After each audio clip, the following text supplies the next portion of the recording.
give an energetic and warm welcome to the one and only Sandeep Maheshwari.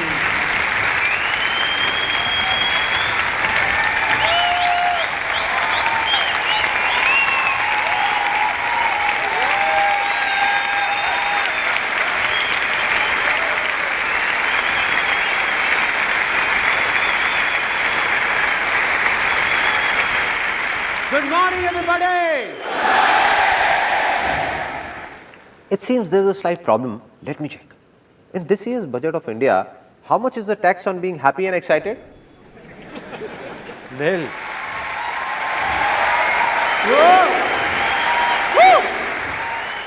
Let's try it once again with full of excitement and a lot of happiness.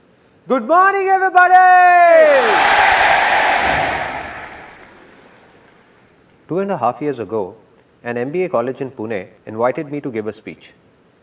I prepared the speech, mucked it up for a month and was fully confident about it. No problem.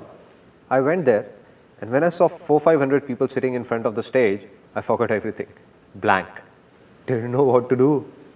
Then I took that page out, the one with the speech written on it, and entered a room right behind the stage and started mugging it up as quickly as I could. Just then, a girl entered that room. She asked, "So what are you doing here? You have a speech to give." I said, "Yeah, I know, but I'm just fine-tuning it." She could sense what was going on. She asked, "So are you nervous?" I said, "Nah, do I look nervous? What are you saying?" She just folded her hands like this and asked, "So you're not nervous? Then what are you doing in the ladies' toilet?"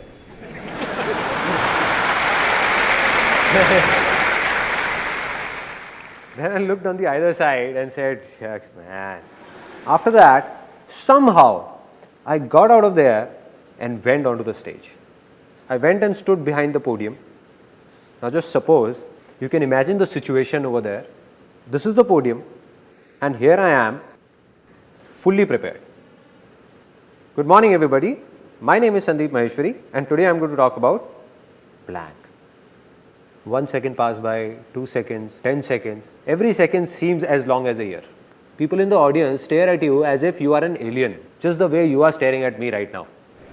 As if I'm gonna do something different. But I'm just one of you, no? So just kept standing there, completely blank for almost 1.5 minutes. A student of that college sitting in the audience shouted, "Come on, sir, you can do it." It shook me up. I said, if he's saying, maybe I can do it. Finally, I started speaking, somehow finished that speech and got down. So this experience taught me 2 important things about life. That if I can do it, a guy like me, whom people in the family said was shy, unconfident, I was a complete recluse with no friends in school and lonely. So if a guy like me, who was an introvert back then, can come on this stage and speak in front of thousands of people, let aside those 2 hours, even for 5 minutes, then anybody in this world can do anything.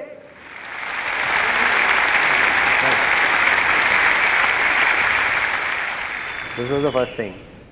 And the second thing I learned made me swear to myself, never to mug up anything. So everything I'm going to speak today, I have no pages in my pocket. No mugged up matter.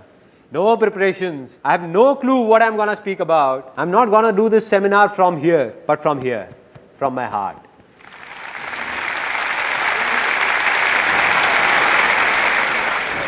Anything I feel will be coming out directly. No filters in between. Nothing. Are you all excited? Now, your excitement level that was here has reached here. I'm going to make 3 such big commitments that your excitement level will surge from here up there, right through the roof. Okay, the first commitment, that this day is gonna be one of the biggest days of your life. One of the biggest days. And you won't be able to forget it. Never. And I'm not only saying this, I'm making a commitment in front of thousands of people whom I don't even know. And even if a single person says that this day was not that big or was not that good, then he or she can let me know at the end of this seminar and I'm going to apologize to that person in front of everyone for wasting his or her time. This was the first commitment. Now the second commitment. A lot of you people sitting here would be thinking, Okay, there must be something in it for us, but tell me what's in it for you? Why are you doing all this? What's the catch? Wherever you would have seen the word free written, it has a small asterisk on top of it. Really small, the one nobody notices. And at the bottom, it is mentioned conditions apply. Similarly, there is a small asterisk that you missed. But at the bottom, it is mentioned no conditions apply.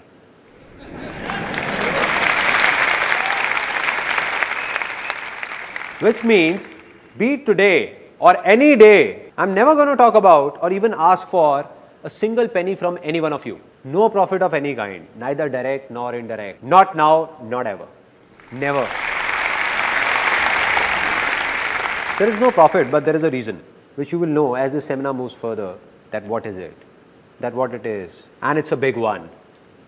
Final commitment, the third commitment. It's less of a commitment and more of a surprise that today, this seminar, this is the last seminar of my life, the last life-changing seminar. And there is a very big reason behind it, which I'm going to share with you at the end of this seminar, for this being my last seminar. Now, after making these big commitments, let me tell you in brief what's going to happen today. How many of you want to be successful? Yes. Now, out of these, how many believe that they are already successful? That's it. What's going on? I can prove right now that all of you are very successful. How many of you know driving? Out of you, how many ride a two-wheeler? So all of you who ride a two-wheeler, like you said, where do you ride this two-wheeler? Delhi. In Delhi. And many of you in different parts of India. Now, what I can make out of this is that all these years, you have been driving two-wheelers on Indian roads and are still alive.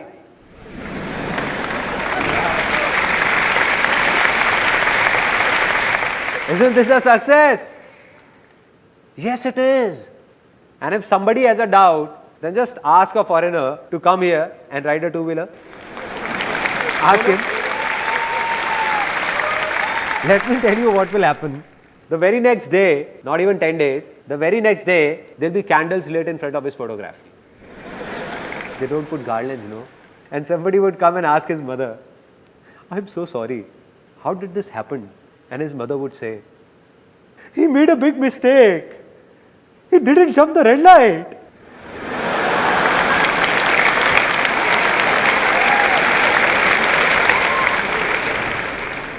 She would say, it's simple. Here nobody stops at the red light.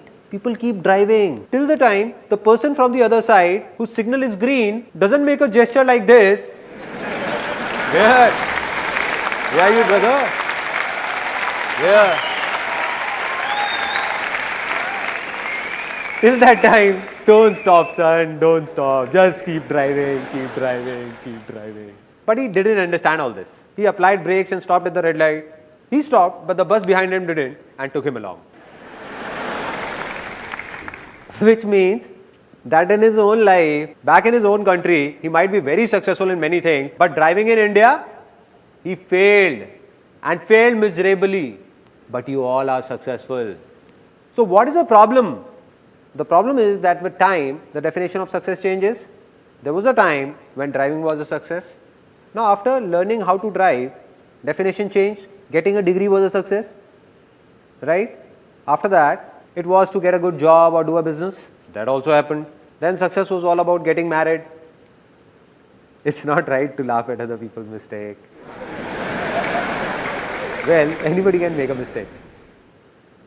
So marriage also happened, which means that if I start making a list of things you all are successful in, the day will pass here itself. Even of a single person, you all are so successful. But the only problem is that you don't believe in it.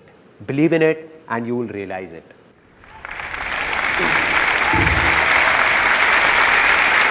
Only one person can help you or make you successful. And who's that? Can somebody tell me? Only you. Exactly. So this is what's going to happen today. All I'm going to do is make you remember that in those 90% things in which you are already successful, what did you do at that time? And once you recall those methods, the remaining 10% things in which you are stuck, all you need to do is simply apply these methods there also, and you will succeed in them as well. That's all. It's that easy. Now, there is a slight problem before we take this seminar forward, which I am not going to tell you, but show you, and you will tell me what the problem really is. Now, this is a box, and I want to put these balls in it. Now, let me give it a try. Oops, sorry. I didn't notice it. So, you know what's the problem? This box, imagine this box to be your mind, closed by a lid of your beliefs, everything that you would have heard and believed since childhood. So, the moment I am going to say something that's against those beliefs, suppose I say something and you believe in something else, you will think he's crazy, let him speak. So, nothing's going to enter inside. So, what to do? Open up your mind so that something enters inside. So, I request you all to open up your mind for the next 1.5 hours. Let it fill up with what I say. Then sit back and analyze what's useful and what's not. If you think something is just trash, just throw it out. And if you like something, keep it.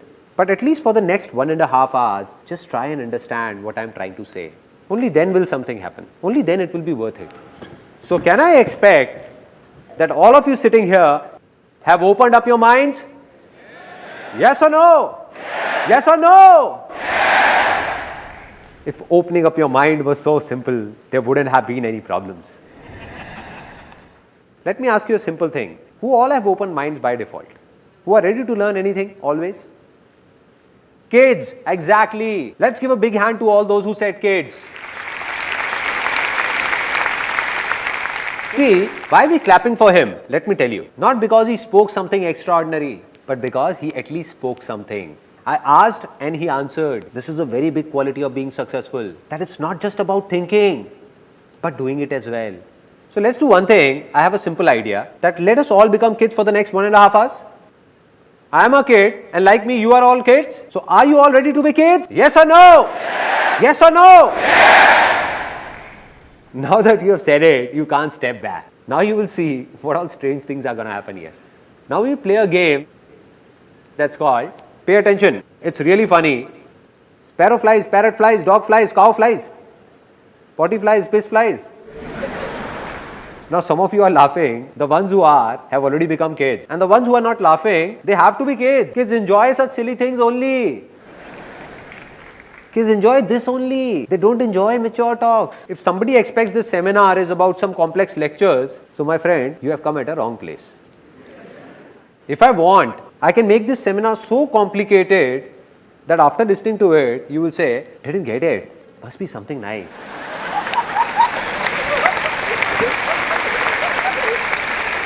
But no, what am I doing?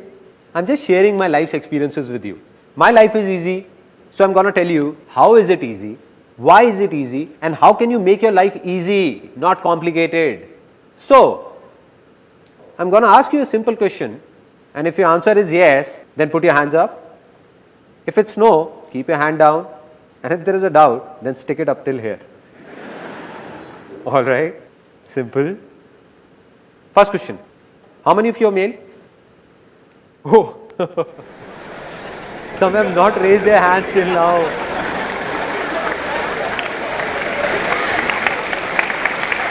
What is this going on? I asked a simple question that how many of you are male? They are not listening to me. They started looking at the person next to them.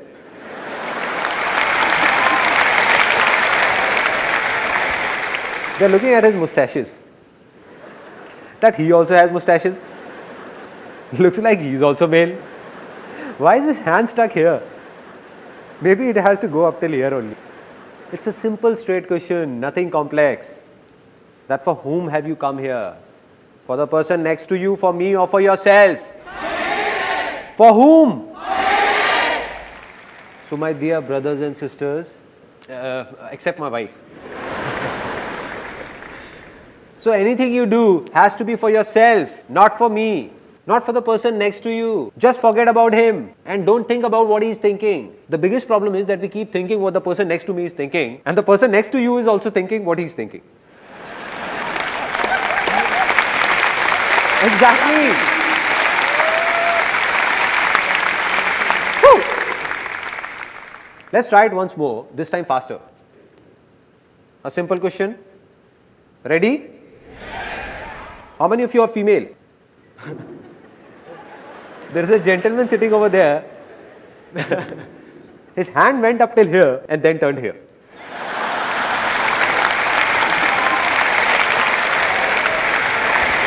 How can I make a mistake? There is no doubt. I am not a female. Have still not become kid, no. Still, there is something inside. Once more, we will do it again fast, real fast. How many are male? Female? Male? Female? Female? Female? Male? Male? Male? Female? Male? Female? Male? Female? Woo!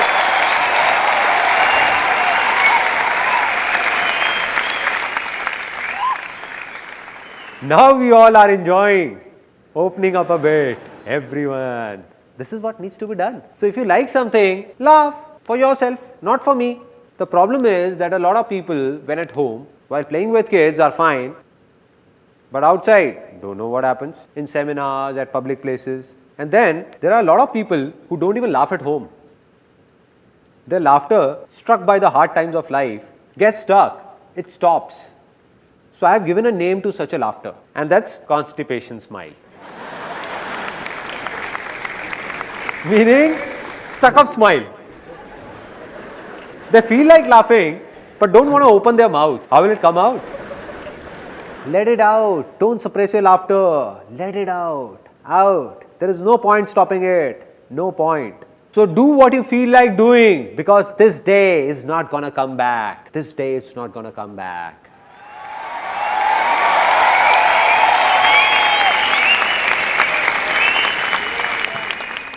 So now I'm going to narrate a story that has a deep impact on my life. Today, whatever I am, this story has played a pivotal role in it. And later, when I'm going to tell you the story of my life, that who am I, where have I come from, what I did, what all problems I faced, then you will come to know that this story had a big role to play in it. A story of King Akbar and his minister Birbal. Once King Akbar, some people are already laughing. As I said, don't laugh unnecessarily. So King Akbar and Birbal's story. Once upon a time, Akbar and Birbal were going for hunting, and Akbar slit his thumb while pulling out his sword. He cried out in pain, starts screaming, "Soldiers, go and get the first aid. I slit my thumb. It's bleeding. Hurry up. See what has happened."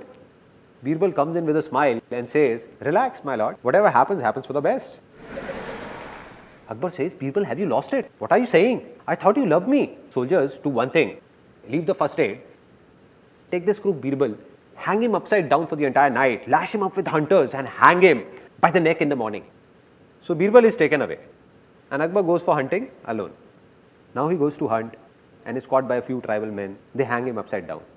Now there is this tribal dance going on. Hoo ha, hoo ha, hoo. Come on guys, you don't expect me to dance. Suddenly a tribal man looks at Akbar's injured thumb and shouts, "He is impure. We can't sacrifice him to the gods. Free this impure being. He is impure." So Akbar is freed. Now Akbar is crying. It's morning. He thinks Birbal would have been hanged by now. Shouting and screaming, "Birbal! Birbal! Birbal!" Running towards the palace. And he sees that Birbal is about to be hanged. About to be. He runs and holds Birbal by his feet. Says, "Birbal, please forgive me. You were right. Whatever happens, happens for the best. That's why I'm still alive. And look at me, I'm such a cheap fellow.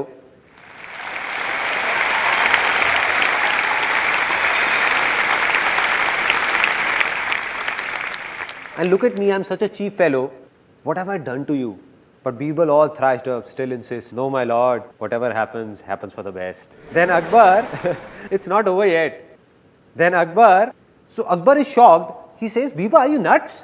What are you saying? What could be good in it for you?" He says that if I would have gone ahead with you, they would have sacrificed me instead.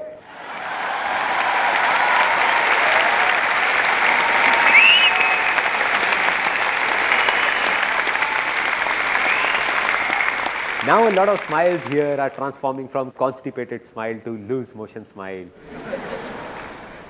Flowing, let it flow, let it out, let it go wherever it want to. So what's the moral of this story? That whatever happens for the best. So how many of you believe in luck?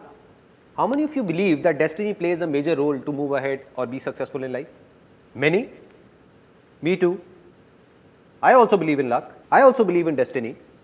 But I only believe in good luck. I believe there is nothing like bad luck in this world, because whatever happens for the best. Right?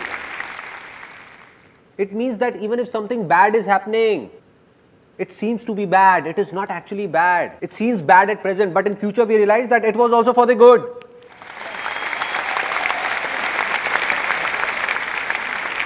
So are you all ready finally to see something, to listen to something that could be beyond your thoughts? Yes or no? Yes. Now see what could possibly be beyond your thoughts. This is the thing that I am talking about. Can all of you see it? No? How is it possible, man? How is it possible? In my hand, I am holding a row of 50 feet tall trees with thousands of leaves, countless fruits, and you can't see it? Some people can call them seeds also if they want to. Did I say something wrong? Are the tallest of those trees not hidden in the seeds?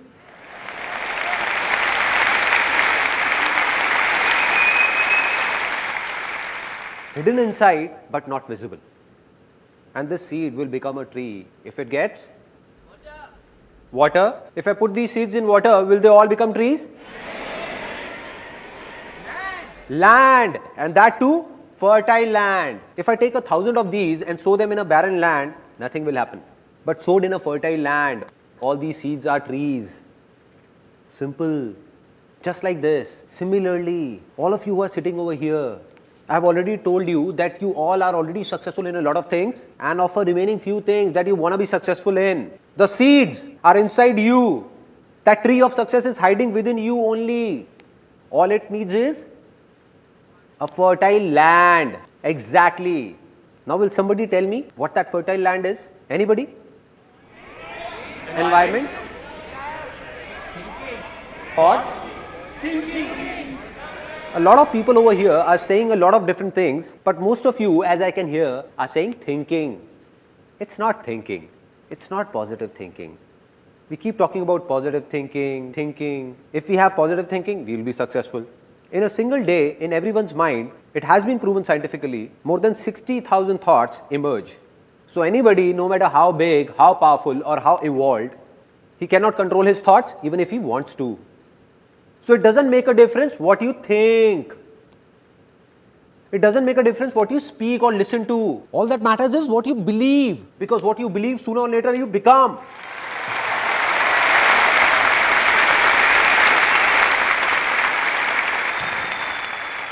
And if someone believes that he can't do anything, will he be able to do something? No, never. And if someone believes that I can do it, then nothing in this world can stop that person. Yes or no? Yes! So simple, so simple. So what am I saying? I'm saying something big that might hurt a few people. That all of you who are sitting here, more than 90% of you don't even have a land that's fertile enough to sow the seeds of success in. That very land is infertile. Strange to hear, na? Okay, I'll not comment on you, rather share my own experience. Till the time I turned 18, as a kid, I believed I could do anything. But by the time I started growing up, grew up, there came a stage in life where I believed that I'm good for nothing, which means my land became infertile. So why did this happen? Where did it all begin? It all began in childhood. So here's a short film that you'll see that will explain why did that land become infertile and how to make it fertile again. Since childhood, don't know how many times you would have heard that you can't achieve your dreams. Like your dream of piercing through the clouds in open sky. But the dream ended the very moment you woke up. Because you were told that no matter what you do, you cannot fly. Just like me, you would have heard it a lot of times. that life is not easy. Rather, it's very difficult. It's not a child's play. What if I tell you that all those people who told this to you were intentionally or unintentionally lying about it? And in this whole world, anybody who has been successful has done so by keeping that little kid inside him alive and not by killing him. That kid who is not afraid of dreaming, who learns to walk by falling again and again, who believes that he can do anything, who not only flies in his dreams, but in reality as well. So are you ready to become a kid once again? Because being successful is not a man's task. Rather, it is a child's play.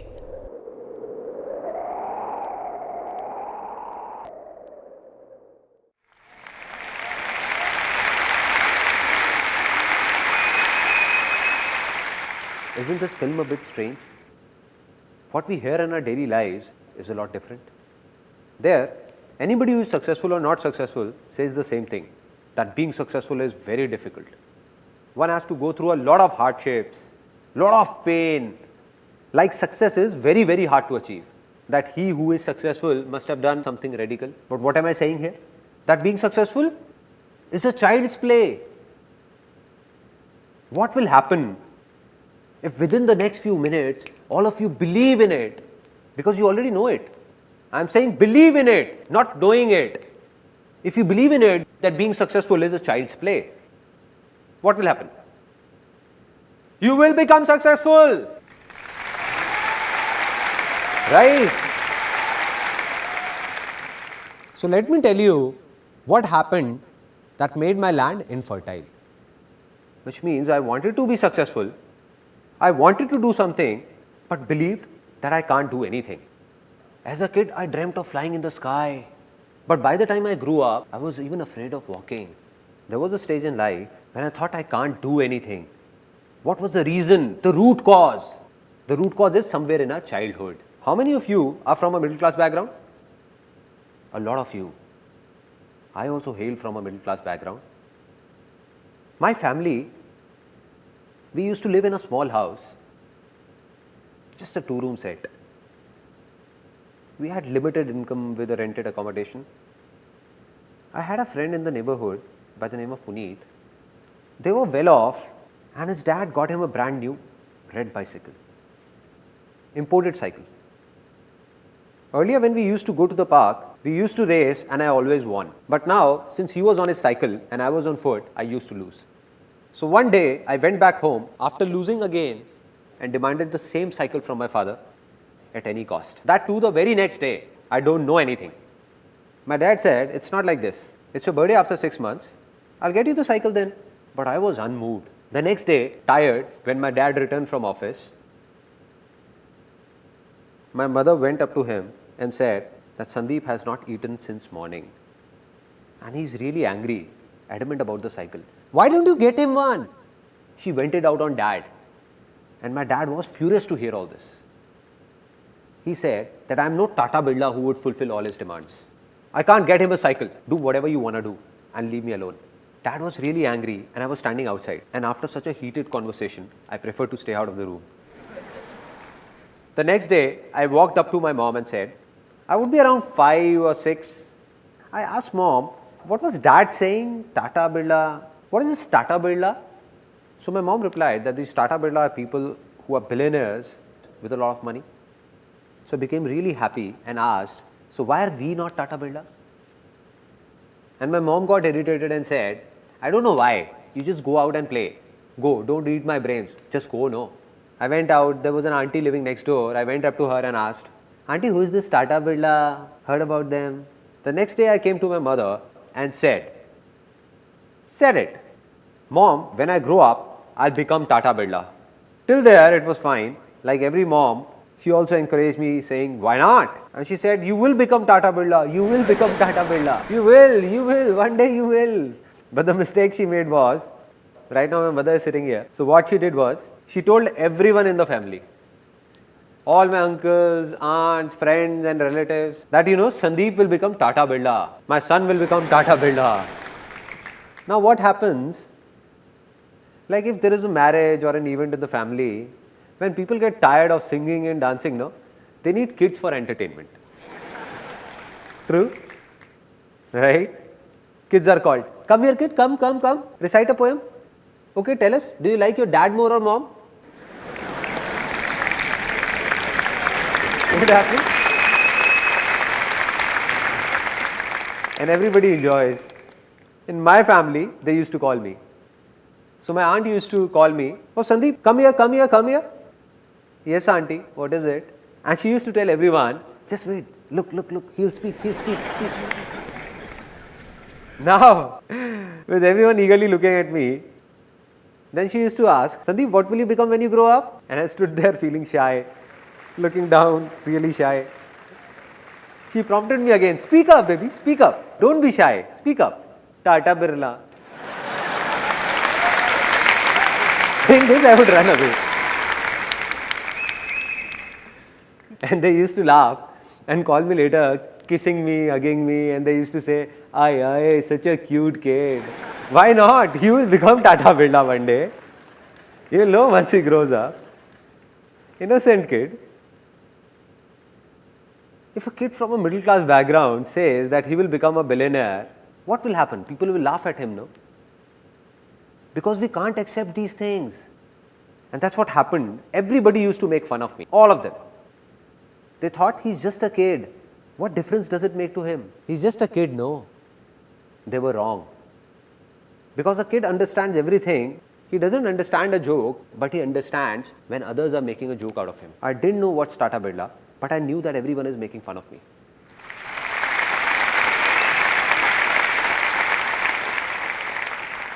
And who are these people? The same people who are my family, the ones I trust, who are dear to me. So I thought that if all of them are saying, then maybe they are right. How would I know? I'm just a kid. And by the time I grew up, there were many such incidents and talks. So by the time I turned 18, all I desired was a salary of 10 to 15,000 rupees. That's it. I still remember when I was 18 or 19, I went to someone for a suggestion. Every family has a person or two whose advice everyone seeks, right? Isn't it? Some of you are laughing. It seems they got the same advice as I did. So I went fully prepared, thinking that I'm going to this influential person, and if I goof up anywhere, then my family is not going to support me. So I went fully prepared for it. Fully prepared, thinking what he might ask. He asked me 10 things, saying, what if this happens? What if this? What if this? What if this? Since I was fully prepared, I said that if this then this, if this then this, if this then this. When I answered all his questions, he said that, listen kid, all this you're saying is very impractical and it can't be done. And I asked, why can't it be done? Can you please explain why can't it be done? He got irritated because he was at a position where a kid who was a nobody came and questioned him that why is it not possible? So his ego took a hit and he said that, listen boy, you don't know anything about it. It's easy to say but very difficult to do. How many of you have heard this dialogue? Everyone. And that too, how many times? Have you ever wondered the impact of this simple dialogue on our minds? Or on that land that I was talking about? This word difficult is also a seed. Just like the seed of success that I was talking about, this word is the seed of failure. Anything in life, if you keep saying it's difficult, then after some time you will end up saying, it's impossible, it can't be done, the end. So this word difficult, what has it done? It has tied down. It has tied down each one of us like a rope does. Just like an elephant in a circus who was tied with a rope when it was small. So that baby elephant tries very hard to snap that rope. It keeps trying, but can't break free. It doesn't have the power to do so, can't snap it. So it believes that it's really difficult for me to do it, impossible. And now, when that elephant has grown big, if it wishes, then not only one rope, it has the power to snap 1,000 such ropes. But it has stopped trying. Stop trying.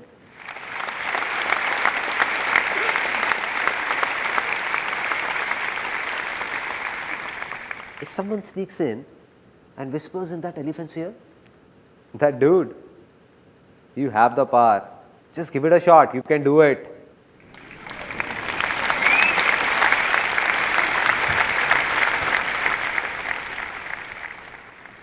So how long will that elephant take to snap that rope? 1 year, 2 years, 10 years? 1 second. Not even 1 second. This is what happens. All those beliefs which are based on a lie take years to be formed. But snap in a second. Second.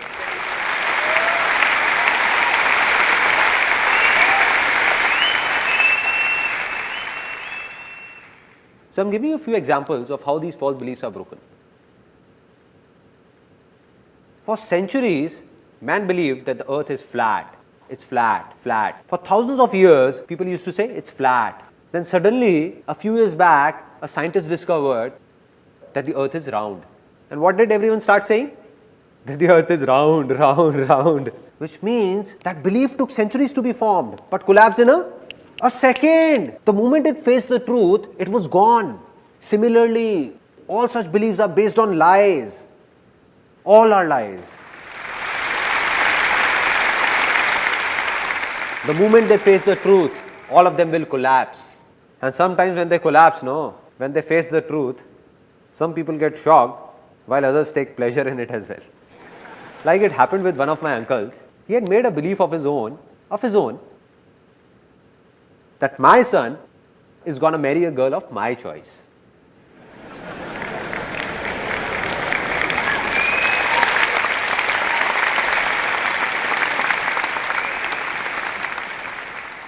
The sons are clapping, but fathers, anyhow. Now what happened? It was his own belief, but it's not true. This is not truth. So what's the truth? What's the difference between truth and lie? The truth is that fire is going to burn you. No matter whether you are an Indian, American, Australian or whoever, fire will burn you, and that's true. But every son will marry a girl of his father's choice is not true. Not true. Not at all true. He just formed it. So what happened? He made a complete plan that as my son grows, I'll do this, this and this to find a suitable girl. And there was another thing in it that I'll make him do MBA from London. And once he does MBA from London, it will look nice on his biodata for marriage that the guy has done MBA from London. So that guy was sent to London to do MBA. And when he came back to India, he got married, and that too, to a guy.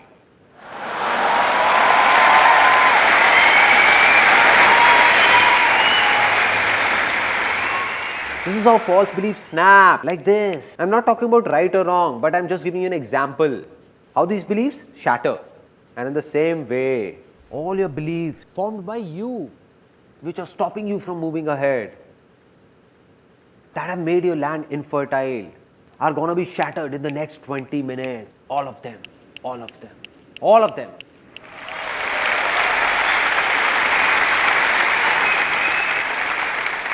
Because you are going to witness the truth. That rope is about to snap in a few minutes. So are you all ready to make your land fertile? Yes or no? Yes. So how many of you are into a job? Okay. Out of these, how many of you find giving job interviews difficult? Going for an interview gives you nightmares. Okay. So many of you. And how many of you find job interviews easy? Again, so many of you. It seems there is some confusion. How many of you find dancing difficult? Really difficult. How many find it easy? Out of you all, with your hands raised, how many of you can come on the stage and dance with me right now? How many? Oh, so many.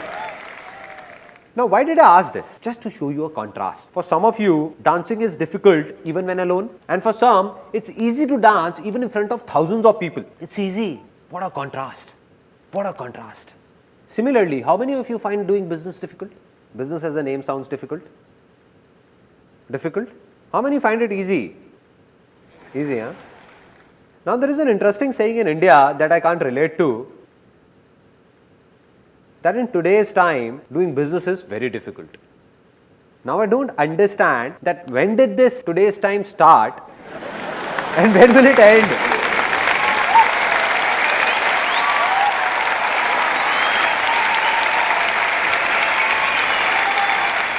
In what time is this today's time gonna go on? So there is a simple thing that's clear now, absolutely clear. Sometimes we are so busy with our lives that we don't have the time to think about these minute things. We keep waiting that someone from somewhere will come and tell us a big secret. A big secret. Or lightning will strike us, giving us that idea which will make us successful overnight. And we keep looking for that idea. Right? While the secret of success is hidden in these minute things and not in big philosophies. If we understand small things, big ones will also be understood automatically. And what is that small thing that I am talking about? That be it a job interview, be it dancing, be it a business, or be it anything in the world, it just seems to be difficult. In reality, it is neither difficult nor easy for those who believe it to be difficult for them. So today or tomorrow, it keeps getting more and more difficult for them. And for those who believe it's easy for them, it keeps getting easier for them.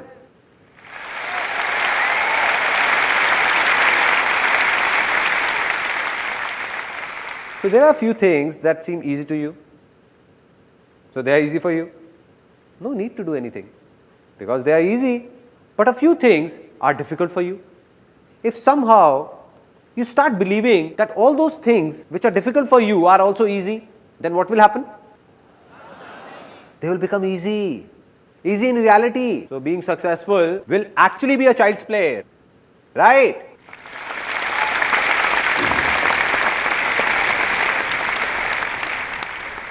Now, let's get down to the basics, the roots, and see what is really happening down there. That all these beliefs, from where are these being formed? All these false beliefs, how were they formed? Till the time we understand this, how will we break them? Now, out of you, how many of you have heard, see no evil, say no evil, hear no evil? Everyone. I believe that if you really want to be successful, then you have to do something else and not this.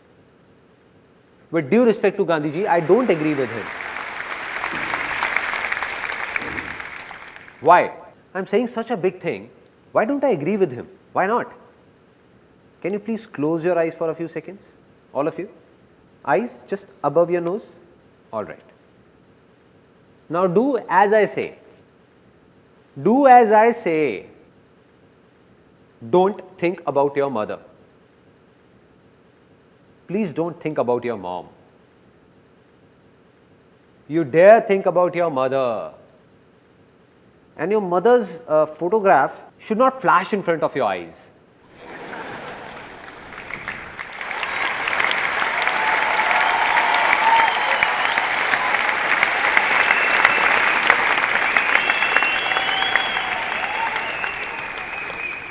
What all was happening? How many were thinking about their father? I was saying, don't think, don't think. But even then you were thinking just about her. See, here is an interesting fact that how does a mind work? See, our mind cannot think in words. It can only think in images. It can only think in pictures. For example, I am saying terrorist. Whose image comes in your mind? Kasab. Osama bin Laden. Nobody is saying wife, right? Don't you dare.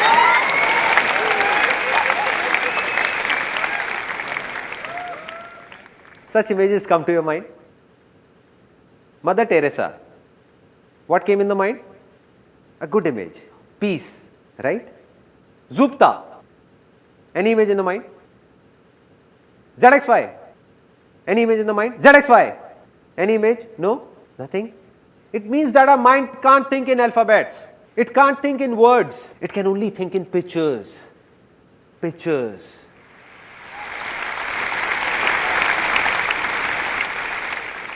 So, nothing can be changed by just speaking about it, whether it's easy or difficult. Anything we want to do has a good image in our mind, we find it easy. And if it's bad, we find it difficult.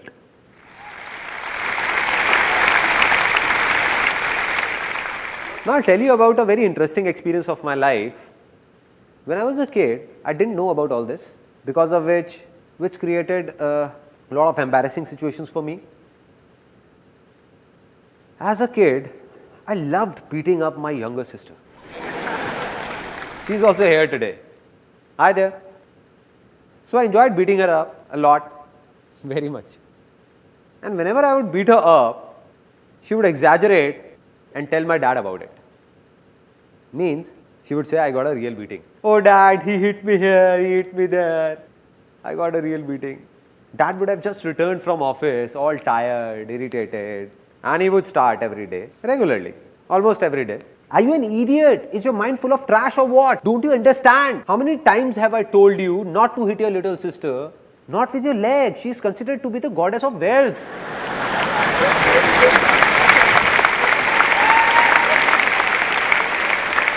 But I never got it. At that time, when dad would be scolding me, I would look down and apologize, sorry, and the next day again. So there wasn't a problem till the time dad was scolding me. Problem began when mom entered the scene. Mom came and she used to pamper me a lot. She used to get scared looking at my dad's high temper. And she used to come and dad would be scolding me. She used to come and say, don't get angry, poor kid, spare him, don't get angry. And as mom started saying this, dad, who would be scolding me till then, would suddenly start beating me up.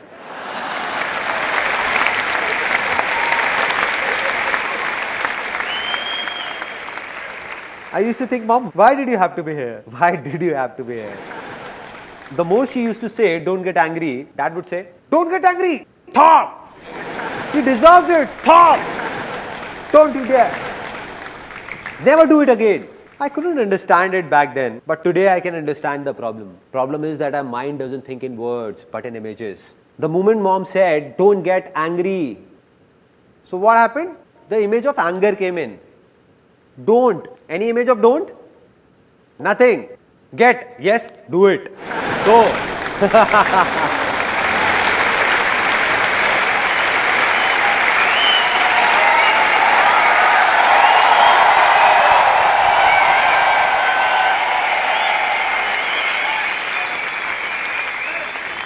she came in to save me, but got me beaten up instead.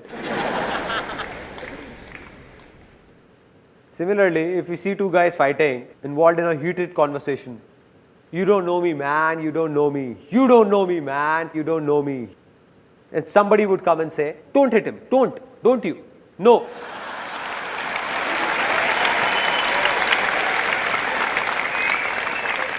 Not this brick, no. He picks up the brick and bang, bang, bang. So, I say, see no evil, say no evil, hear no evil. If this is not to be done, then what else needs to be done? Very simple. Just say, see good, say good, and hear good. Right?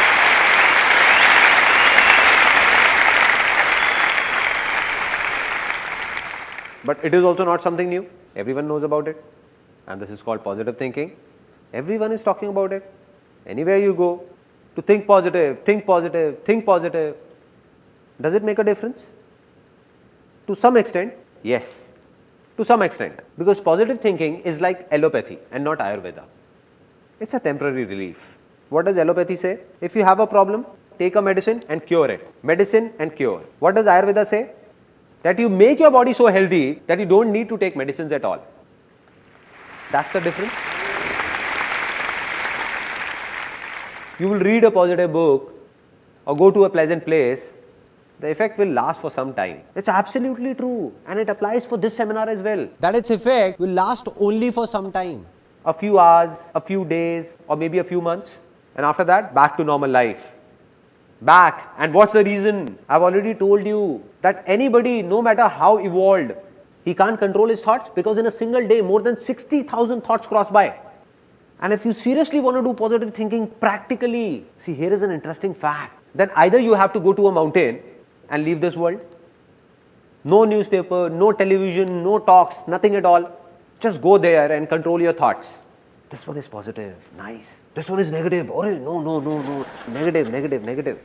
So, I do believe in positive thinking, but not that much. It has its own role, but a very small one. It can't remove problems from the roots. The second solution is that there are a lot of negative words in the dictionary. Remove them all from your vocabulary. Means you don't have to speak them. Because if you only speak positive words, something good will happen with you. But are these two things practical? Practically doable? Is there someone who says I can control all my thoughts? Anybody? So what needs to be done? What's the solution? It's simple. If I tell you to let those negative words in the dictionary be, don't remove them. Don't control your thoughts as well. Just take one word that is the root cause of all your problems and failures. The root cause. Take that one word and throw it out of your dictionary. Can you do this much? Yes or no? Yes. Okay, for anyone, be it us in India or someone in America or Canada or anyone in any corner of this world, what is the biggest success of life for them? The biggest. Name, fame, money, happiness, health. Absolutely. Let's give a big hand for him.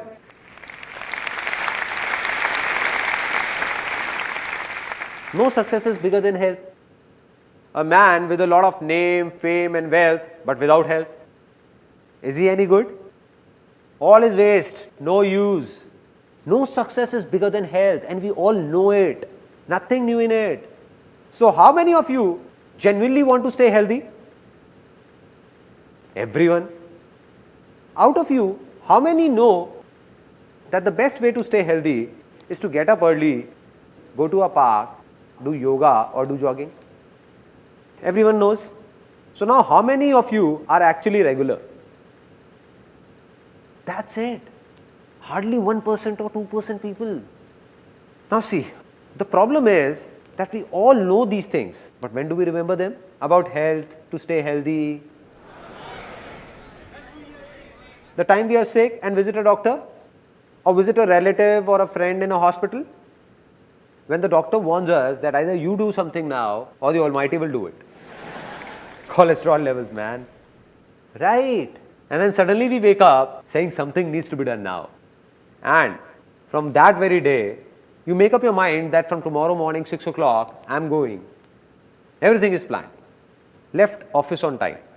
Thinking, I have to go, I have to go, have to go, have to go, have to go. It's around 10:30 in the night and you're feeling sleepy, trying to sleep, lying down, eyes closed. You know to wake up early, you need to sleep early. Just then, you heard your famous TV soaps tune. Na na na na.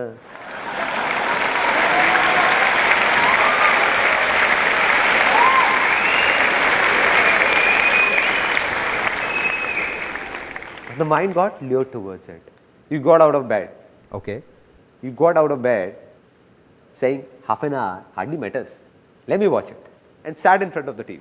Relaxing, relaxed, mood changed. All that health mantra is gone. Forgotten. It's around 11 o'clock. Now again surfing channels, got freshened up. And by the time you came back in bed, it's 12 a.m. It's 12 o'clock. Now, when you lie down to sleep and you're about to sleep, what's going on in the mind? The thoughts that it's 12 already, getting up early is really difficult. And as soon as you think this, the mind, what it does is, it starts working as branches of trees. You give it a signal, it will make 4 branches come out, then 8, then 16, then 50. It means that the moment you signaled that getting up early is difficult, the mind will bring forth 1,000 reasons as to why is it difficult. 1,000 reasons, which will not be true, self-made by you only, created by your own self. Like, for example, the mind will be saying that, dude, I have tried it earlier as well. Nothing has changed. Nothing is going to happen now as well. So, no use. The second thought will be, I tried getting up at 6 a.m. earlier as well. I somehow woke up, but the eyes didn't open. Got hit by a side table. And this knee still hurts. Strange thoughts will come to the mind. Strange thoughts. That if I wake up early, like I'll feel sleepy throughout the day in office. And then what will you do? Change the alarm from 6 a.m. to 7 a.m. Saying getting up an hour later will hardly make a difference. Now you're remembering because you have said it's difficult. So the mind is giving you reasons. That you read an article in a newspaper which said that a minimum of 7 to 8 hours of sleep is a must.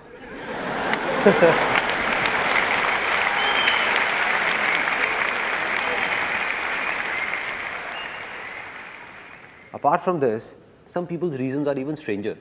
Like one of my friends, I told him that from tomorrow morning, you come along with me and let's go jogging. He said, I'll not go in the morning, I can go in the evening. I said, why? Why not in the morning? He said, I go to the park in the morning and I see that man and I don't like his face. I said, what kind of reason is this? Now the solution of this problem. And it's really simple. That very moment when this thought comes to you, when you're just lying down, all you need to say is that no matter how late I sleep in the night, getting up early is easy for me. It's easy.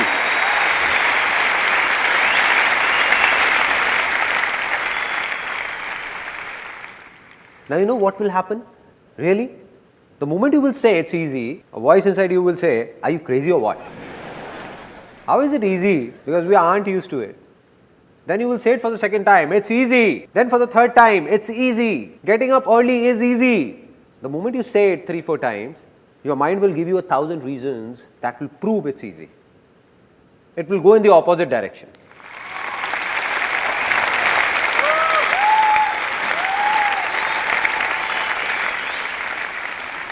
At that time, mind will be filled with some other reasons which will be completely different from the previous ones. For example, the first one will be, come on dude, I just have to get up at 6, not drill through a mountain. Earlier also so many times I have caught a train and to catch it, I woke up at 4 in the morning, 4 a.m. and that too on my own. 5 minutes before the alarm went off, I woke up myself. I can catch the train again even if I miss it. But where will I get this body from once the health is gone?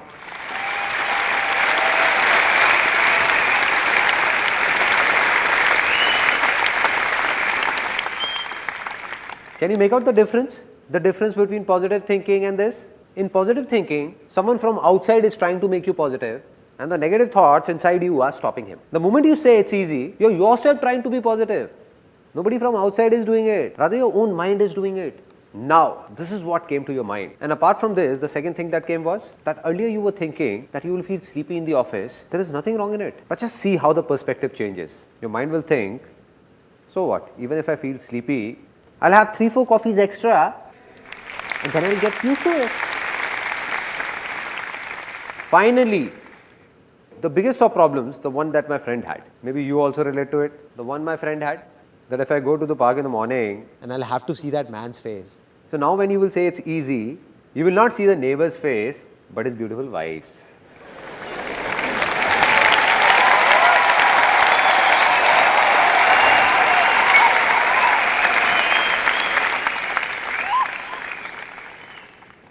It's that simple. This is it. Be it the smallest to the biggest of problems of your lives. Just take these 2 words and stick them up with all these so-called problems.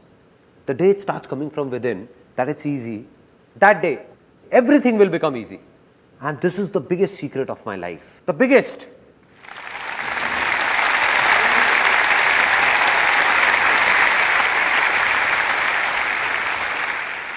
There was a stage in my life when I thought that I'm good for nothing. I can't do anything.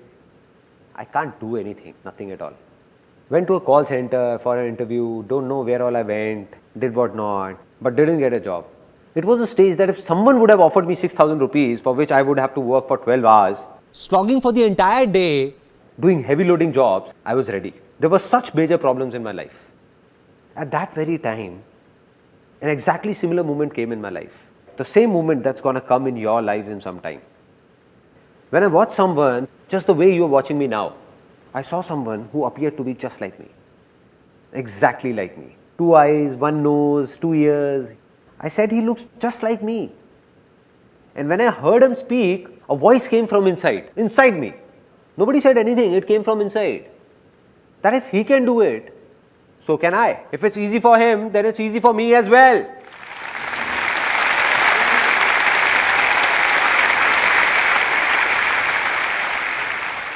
Finally, the moment has come to decide. Because I believe that if nothing has changed, then nothing will change. Although you all have come here, but if you don't make a commitment to yourself, or don't try to change yourself, then nothing will change when you step out of here. Nothing different. Just a good time pass and finished. So it's time to make a commitment to yourself. Take a decision to change yourself. You have two options. First, there are a kind of people in this world who themselves keep making the smallest of their problems, their troubles, bigger and bigger, and keep complaining. There are a lot of such people, and there is nothing wrong in this. All we need to do is understand that if we are like these people, only then will we be able to change ourselves. But if we don't accept it and say, no, I'm not like this, then you will be like this only, like you have always been. Second option, this was the first option. Second option is those people, and there are millions of people like this, who themselves make the biggest of troubles of their lives really easy, thinking of them as nothing and always be happy.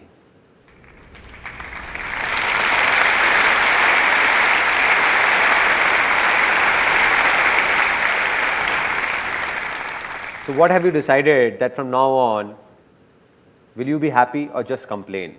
Be happy. Now, the moment I was talking about has arrived. I'm going to ask you a question from the bottom of my heart, and the ones whose inner voice comes out, for them, the land has become fertile. Fertile. Anything that was past has passed. Let it pass. But today, do you believe you can change your future? Yes or no? Yes or no? Yes or no?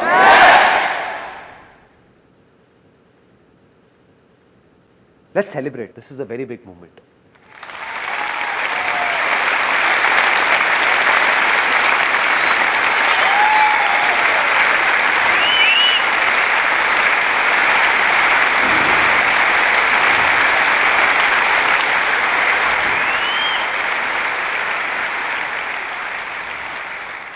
And I'm not just saying this, I can give it to you in writing, signed if you want. That life will not change for the ones who said yes or decided from the bottom of their heart yes. For them, life has changed, already changed, already changed.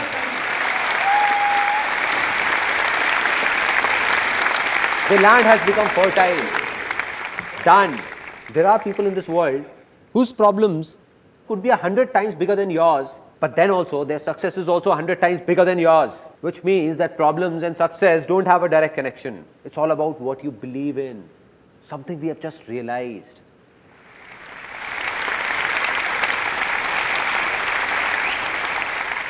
Now, just a small task to do. The land has become fertile, but no matter how fertile a land, if you don't take good care of it, what will happen? It will be barren again, back to being infertile. So what we need is a plow to keep tilling that land. A plow. And now what is that plow? It's easy. Exactly. Don't underestimate its power. It has changed my life. What needs to be done is that anything you want to do in life but believe you can't do it, just attach these two words. It's easy. And then see what happens. I'll give you an example what happens. How many of you are students? Okay. Many would be engineering students also. How many are engineering students? A lot. Now what happens inside an engineering college? Leave alone the top engineering colleges like IITs, other top colleges, number 1, number 2, but not many students get admissions in these. And they get admission in a college which is not highly ranked. Now what's the general discussion in that college? And after taking admission yourself, you're cursing that college all the time. This college has this problem, that problem. You're told about so many things while taking admission. And now they're not doing anything. This is bad, that is bad, that is bad. And the worst is the placement cell of this college. All the students, all of them are saying that a degree from this college, leave alone any MNC, will hardly manage to get us a rupees 6,000 job. Right? This is what happens. Such strange talks are going around everywhere. And we also start doing it. What you need to do is leave aside everyone else. Whatever they do, if you want something different, something good to happen to you, then you'll have to say, to hell with the world, I'll pass out from this very college, and to get a job in India's top multinational company for me, it's easy.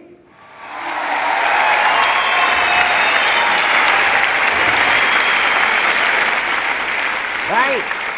Let those 99% people say it's difficult. Let them do a 6,000 rupee job. Let them fight over it. I'll get into a top company. Now what will happen when you say this? From outside, you will say it's easy, but the inner voice will say it's difficult.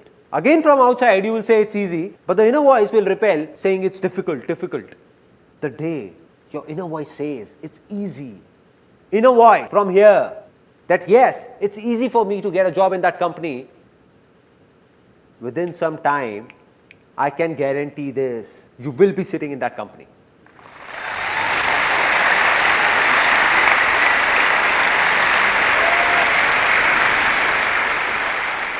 And this is not something theoretical that I am saying. Practically, you pick up any big company of India or world for that matter. Have all the people working there passed out from top colleges? No! More than 80% of them have passed out from colleges ranked lesser than your college or similar to your college. So my dear friend, if 80% people can do it, then why can't you do it? Right? When you say it's easy, then you will see millions of people who have passed out from even lesser grade colleges and have opened up massive companies in their own names. Right? Right? Now, till here it's clear, our land is fertile, we have got a plow, but if we keep sitting and just say, it's easy, easy, will something happen? Nothing will happen. Means something needs to be done. It's time to do something, to decide what needs to be done. Without this, nothing will happen. Now, this is where a lot of people get stuck. Some say, there are a lot of options, what do I do?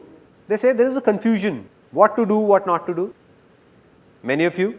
And then there are those who say, we don't know what to do. We don't have an option, zero option. Right? Two kind of people. And now, to decide what to do and what not to do, saying it is easy, but doing it is? Some of you said it's difficult. It's easy, right? See, there are only two options. Only two options. Very simple. First, to listen to your outer voice. And what is this outer voice? What others say. What others do. What did he do that made him successful? What is he doing?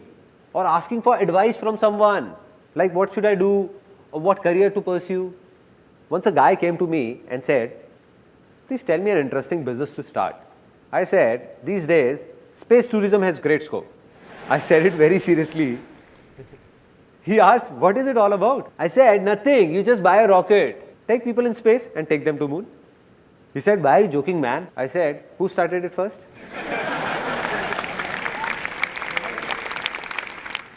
So what's the second option? The first one is outer voice and the second one is listen to your inner voice.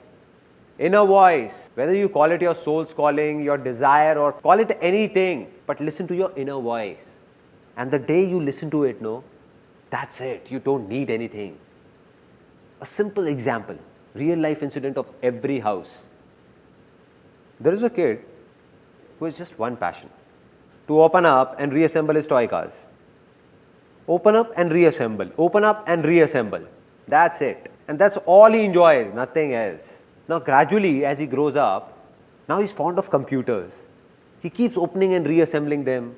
TV, electronics. Now he turns 18 and it's time to take a call. What to do and what not to do.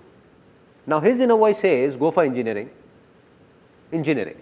But everyone around said, that son, don't go for engineering, there is no scope in it.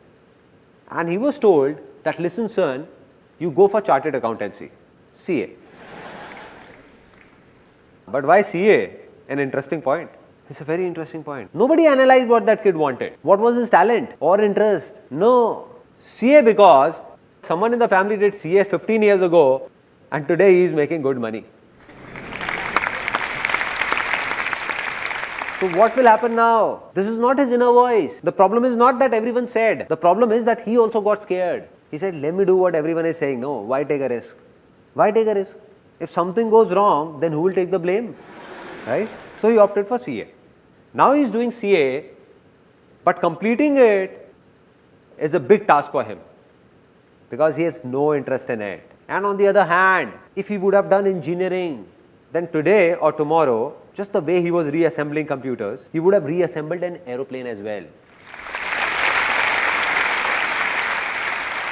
Now, we all have understood that we can do anything. We have heard our inner voice. Internally, we know what we want to do. But then also, after having a fertile land and seeds in our hands, if we don't sow these seeds, will something happen? Nothing. If we don't take an action. Worldwide, a lot of researchers have proved that 90% people who failed have one big reason, one common reason, and that is that they don't even try. They don't even try. It means that they have the seeds in their hand and keep on thinking to sow or not to sow, sow or not to sow, sow or not to sow, or wait for the right time to sow. And they keep on thinking. So they don't fail because they did something, but fail because they wanted to, but never did it throughout life. Right?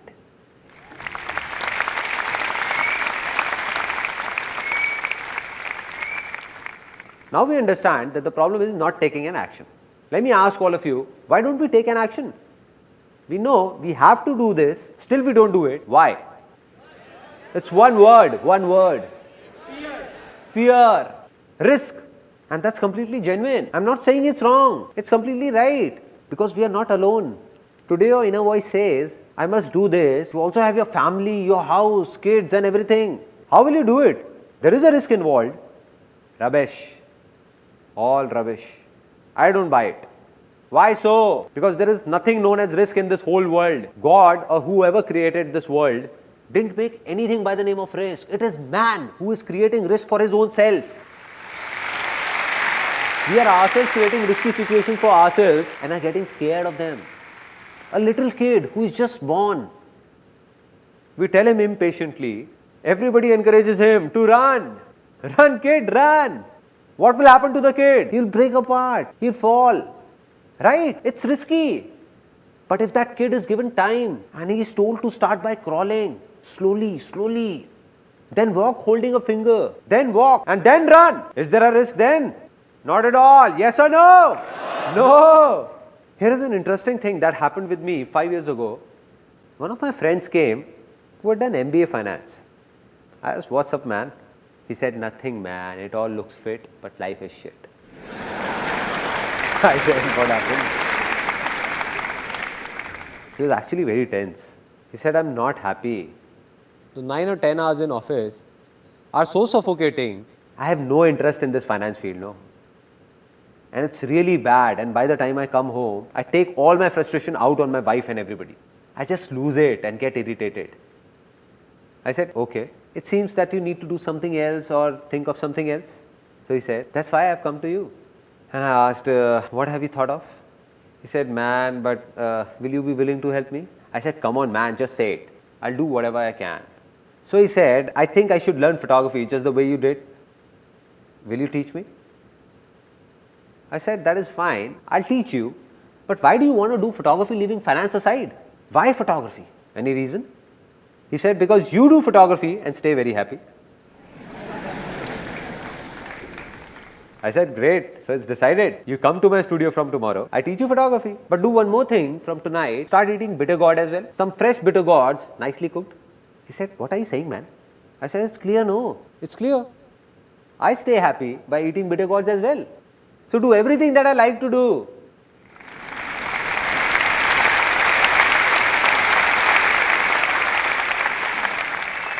I said, listen man, you were about to make the same mistake you did many years ago.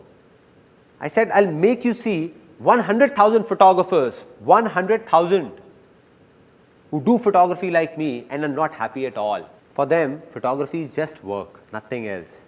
And I said, I'll show you 100,000 people who do what you have been doing from the field of finance and are very happy. Very happy. It means that no work is interesting or boring in itself. It all depends on your interest. What do you like?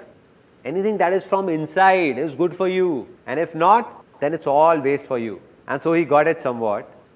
He said that I don't get it. All this inner voice thing and what all you say. How to listen to my inner voice? There is no inner voice inside me.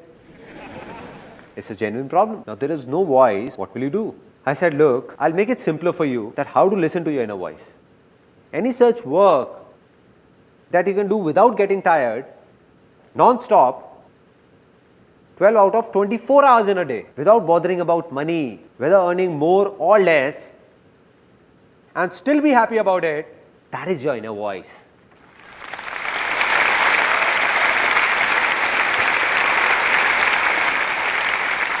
So he smiled a bit. I saw his eyes lit up. He smiled and said, "This is great, man. But there is only one such work that I can do for 12 out of 24 hours. I said, "What is it?" He said, "I am very fond of eating." I walked up to him and touching his bulging tummy, I said, "Well, I can see that."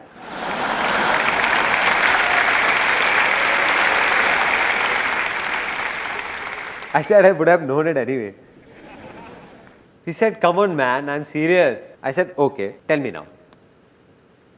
He said, "What I mean to say is that I'm not just fond of eating, but cooking as well. Cooking is something I can do for 24 hours. Everyone at home makes fun of me. Why do you keep roaming like a cook?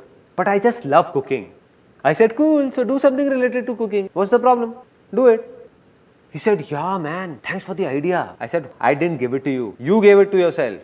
So he said, "Now what I'll do is, you wait and watch.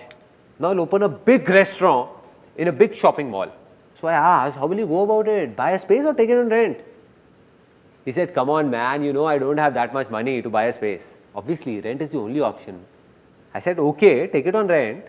Still, it's not a big investment, no? Just assume the rent of a big restaurant in a big shopping mall, like 200,000 rupees as rent. Just 5 million rupees is all you need. You must be having that much on you. Just calculate, no?" He started calculating all my savings from here and there, taking from dad, borrowing it from friends. 3 to 4,100 rupees I can manage. I said, "Great, man, you're just about there." "Great, man." "Okay, 3 to 400,000 rupees from here. And what about the remaining money?" He thought a lot and said, "I think dad won't mortgage the home for it." I said, "You lost it, man. Just think of something else, man." He said, "I'll make a proposal of my restaurant and go to a bank for a loan. And I'm sure I'm going to get one." I smiled. I smiled and said, "My brother, bank only lends money to those who actually don't need that money." Right.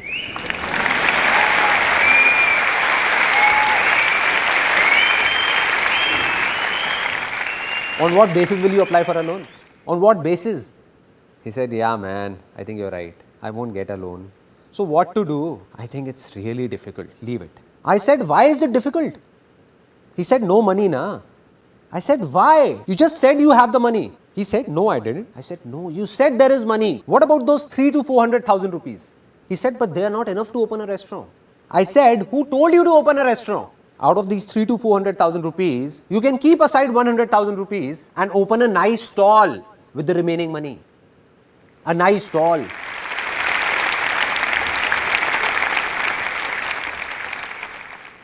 He said, "Come on, man. I'm MBA finance. I won't put up a stall." I said, "Why? What's the problem? Put up a nice stall." He said, "No, man, I can't put up a stall. Try and understand."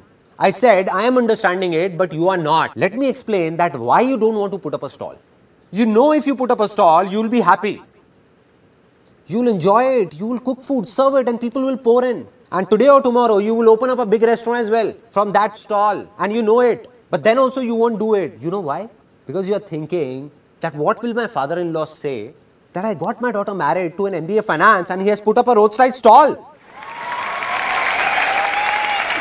Right? I said, "This is the reason, no? That what will he think? What will your family think? What will your wife think? What will everyone think?" Great, keep thinking. He said, "Yeah, man, you are right. But still, I can't put up a stall. Not a stall." Now, this is a big problem. Everyone's falling prey to what will people say. What are they? The biggest problem. The biggest. I asked, "Do you remember what happened when I started photography?" At that time, the whole world laughed on me. The whole world. Including my family, my relatives, even my friends. Wherever I went, people used to say, "Look at him, man. Hey man, take 10 rupees and click my photograph. There was a stage when you would remember what you said to me, that I have already booked photographers for my marriage. But you can also come and click a few photographs. If at that time I would have thought that what will you think or others like you would think, then I would not have been here today.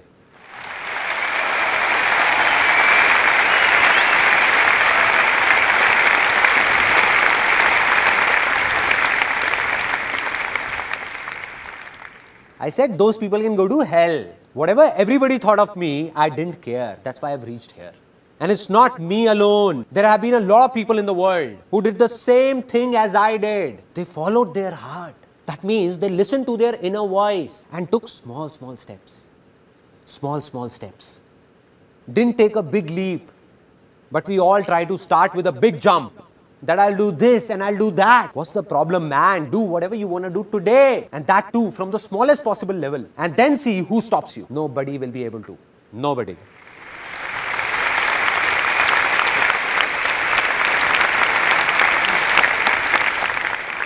What we want is that here is a seed in our hand and somehow it should grow into a tree overnight. A fully grown tree within a year. That's it. Is it possible? No. So what's the right way? To sow the seed. Take small steps in the beginning. Never try to force it out. Take small steps. That is, neither to run nor to stop. Just keep walking. Keep walking.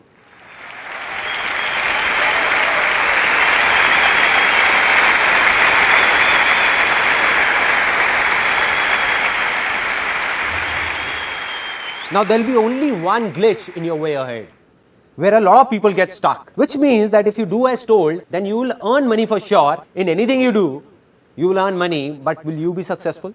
And for that, there is a final step that you must follow. And this is also going to sound strange to some people, because it is just the opposite of what people say about success. But this is true, with proof. You made your land fertile, sowed a seed, that seed has grown into a tree with a lot of fruits on it. Now if you lose it and say that I'll eat all these fruits alone, not give them to anyone, not share it with anyone, what will happen? Either those fruits will rot or you will die trying to eat all of them. Simple.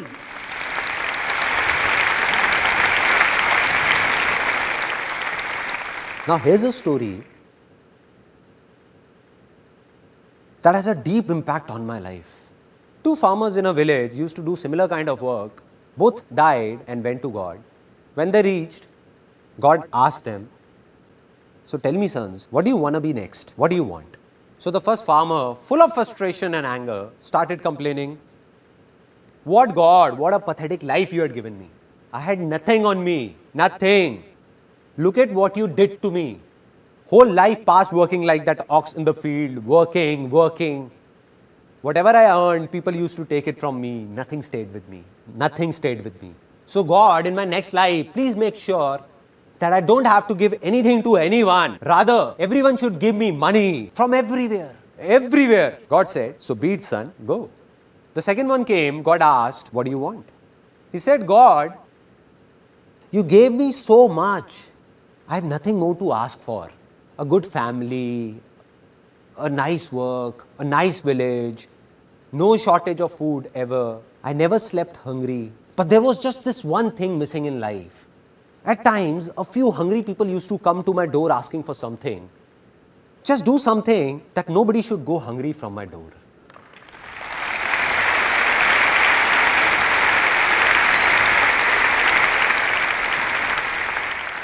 God said, so be it, son. Go, son. Both of them were reborn in the same village. Both of them grew up. The first man who said that everyone should give me, and I don't have to give anything to anyone. So this man became the biggest beggar. I'll not give it to anyone. Everyone should just give me. And the second man who said he didn't want anything but just to feed the hungry, he became the richest man of that village. The richest.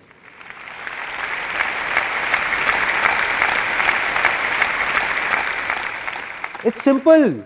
If you want to stay happy, then there is only one way: spread happiness. Spread happiness.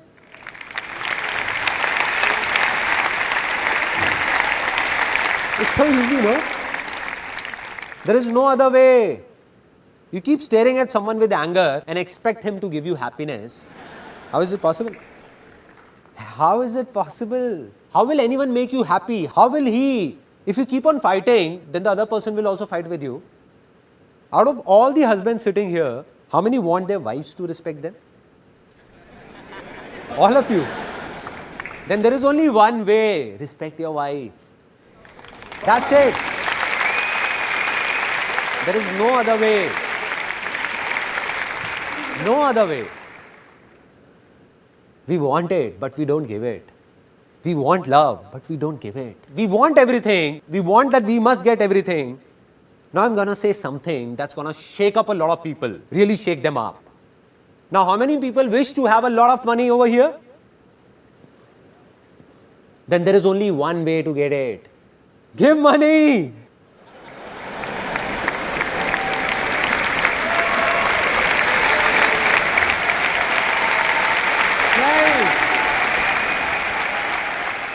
Some of you are not clapping, looking at me very seriously, thinking that I'm going to come up with a box. 10 rupees, 10 rupees, 10 rupees, 10 rupees, 10 rupees, 10 rupees, 10 rupees, 10 rupees. Giving money. How can someone give money? There are strange things that we believe about money. And that too rooted deep in us. No father, no brother, only money together. Right? And some people actually think it's true. They're fighting with their parents, with their brothers and sisters, only for money. For money. I'm not saying that money is not important. That would be impractical to say. It is very important. Very important. But money is only as important as fuel in a car. Neither more nor less.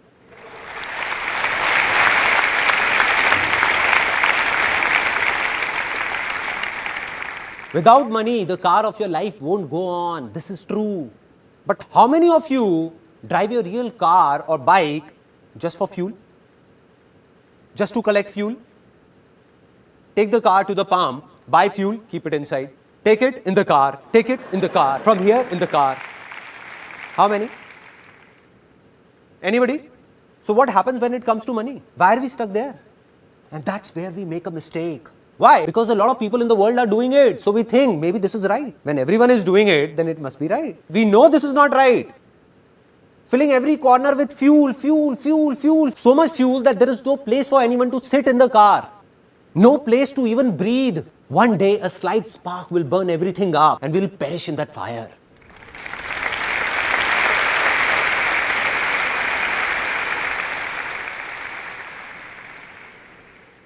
It's going on, no? People are burning. They might be successful in everybody's eyes, but not in their own. And this is no theory. If on one side we have somebody for whom money is everything, who is very selfish and he has a lot of money, a lot, but he has only money, nothing else. No happiness, nothing at all. Neither does he give happiness nor gets happiness.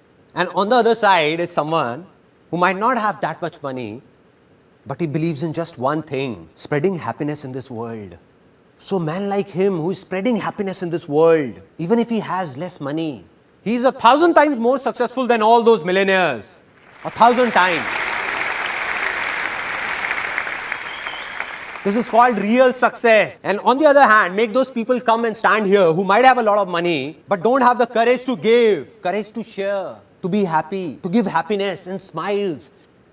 They can't look into anyone's eyes and say that they are successful. They can't. The world says they are, but they are not. Now let's talk about how it works practically, the sharing logic. There was a stage in my life when I was doing photography and I used to do everything myself. I was the office boy, I was the cleaner, and there was a small studio in one corner of my house. Had put a table chair over there. Used to serve water to people, did photography, counseled people, talked to them. And I realized that I won't be able to do it all by myself. So I recruited a female on somebody's reference and a female joined. Now when that female came for the job, she asked for 10,000 rupees as salary I can't give you 10,000 rupees, but 8,000 rupees is fine with me. So she joined. And within 2 months of when she joined, work started increasing at a good pace. After 2-3 months, I thought that presently I earn 20 to 25,000 rupees a month, out of which this girl only takes 8,000 rupees. I have no sense. So I told her politely that I can't give you 8,000 rupees, but 6,000 rupees is fine with me. Do it or not, your choice. And she left. After she left, for 1 complete year after that, I was stuck where I was. Couldn't move ahead a single step, even a single step. Anybody, anywhere in this world, if he says that he can do everything alone, then he is lying. He needs people to help him out. But why will anyone help somebody else before helping his own self? So he will help you only if you will also think of helping him. Simple.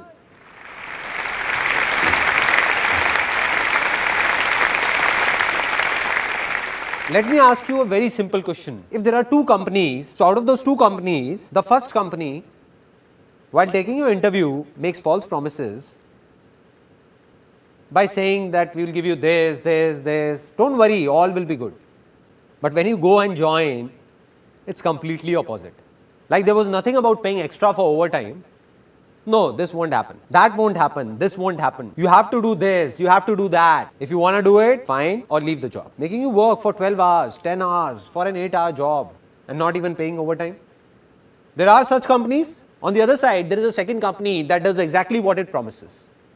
An 8-hour job means an 8-hour job. Work extra and overtime is paid. Everything said will be done. Apart from this, it also thinks about you. So which company will you join, first or second? Second. Now should I tell you something, honestly? That all of you who said they will join the second company, those very people, if decide to open up their own company, they will end up being like that first company.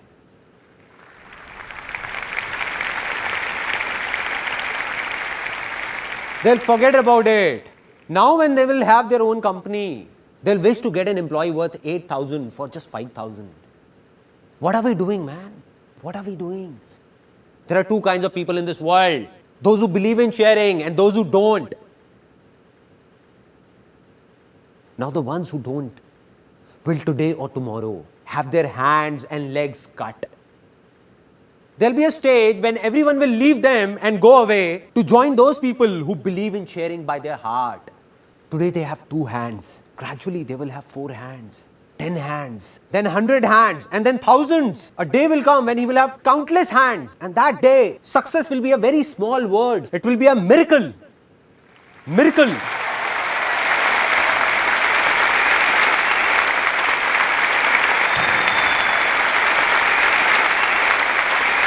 People will say impossible. How did this happen? How can this happen?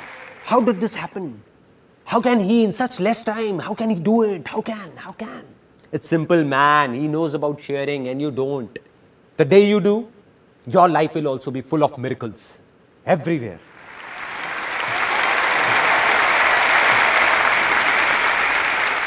Now, the tree of success has a lot of fruits and we are sharing them. Knowing more fruits will grow. We are sharing. So you have become successful. But now the question is, who am I? What's my story?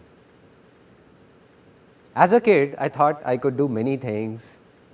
But as I grew up, I thought I couldn't do anything. And there were a lot of reasons behind it.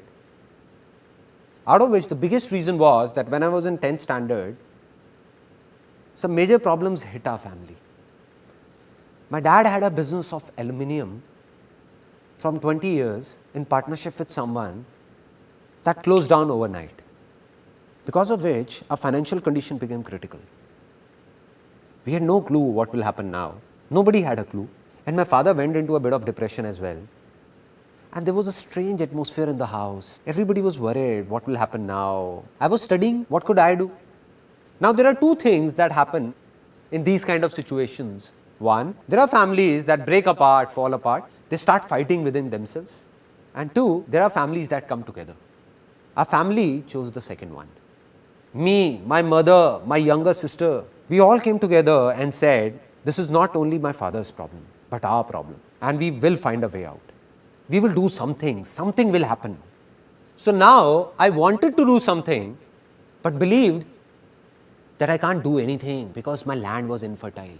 So we tried a lot of things, like we did a business in which my mother used to pack handmade sweets, and I used to go and give those boxes to people, and I took those sweets here and there, distribute pamphlets in my friends and relatives everywhere, but that didn't work and closed down. After that, we opened up a telephone booth, photo state, STD, PCO. My mother used to run it. At times, I also went there to help her. And going there, my land became even more infertile. Because I saw people fighting with my mother for just 25 paisa. I felt angry. But what to do? Such was life. That's when I thought that money is everything. Money is God. I just want money anyhow. I don't want anything else. Just get me a job from somewhere so that I get money and solve all these problems. So that telephone booth also closed down. After that, I went for a lot of interviews and failed everywhere. Had no clue what all was happening. And then came the turning point of my life. I went to a seminar. It was a multi-level marketing company seminar. I was 18 at that time, and honestly speaking, in that 3-hour long seminar, I didn't understand even a single thing. Everything went through here. And I exactly remember where I was sitting. It was an auditorium, and I was sitting on the third seat from here. I was looking at a 21-year-old guy standing right here. Till the time he kept talking, nothing entered my mind, everything bounced off. But then he said something in the end. He said, I'm 21 years old and I'm earning 200,000 rupees a month. What they had done was, had got a big photocopy of that check and was showing it on stage, and I was counting zeros sitting there. 1, 2, 3, 4, 5. And I was thinking that this guy is actually earning big. 200,000 rupees a month. I was shocked. My mind blew off because I had seen that even to reach a level of 10 to 15,000 rupees takes years. And here's a guy who is just like me, who earns 200,000 rupees a month. And that was that 1 second. It was that 1 second of my life. Something in me shouted out that if this guy can do it, who looks just like me, then why can't I do it? Am I from a different planet or what? Why can't I do it? If it's easy for him, then it's easy for me as well. I can also do it. Can do it. And the moment these two words entered my life, the moment I believed that everything is easy, changes started happening inside me. From what I used to say, it's difficult, nothing can be done, bad timing, don't know what will happen, I started saying, you see what I do now. We'll get 200,000 rupees checks like this. We'll start my own companies. You just wait and watch. You don't know what's going to happen. And everyone started saying that Sandeep has gone crazy. Now, this is a very interesting point. Whenever people start saying you have gone crazy, it's an indication that you are on the right track.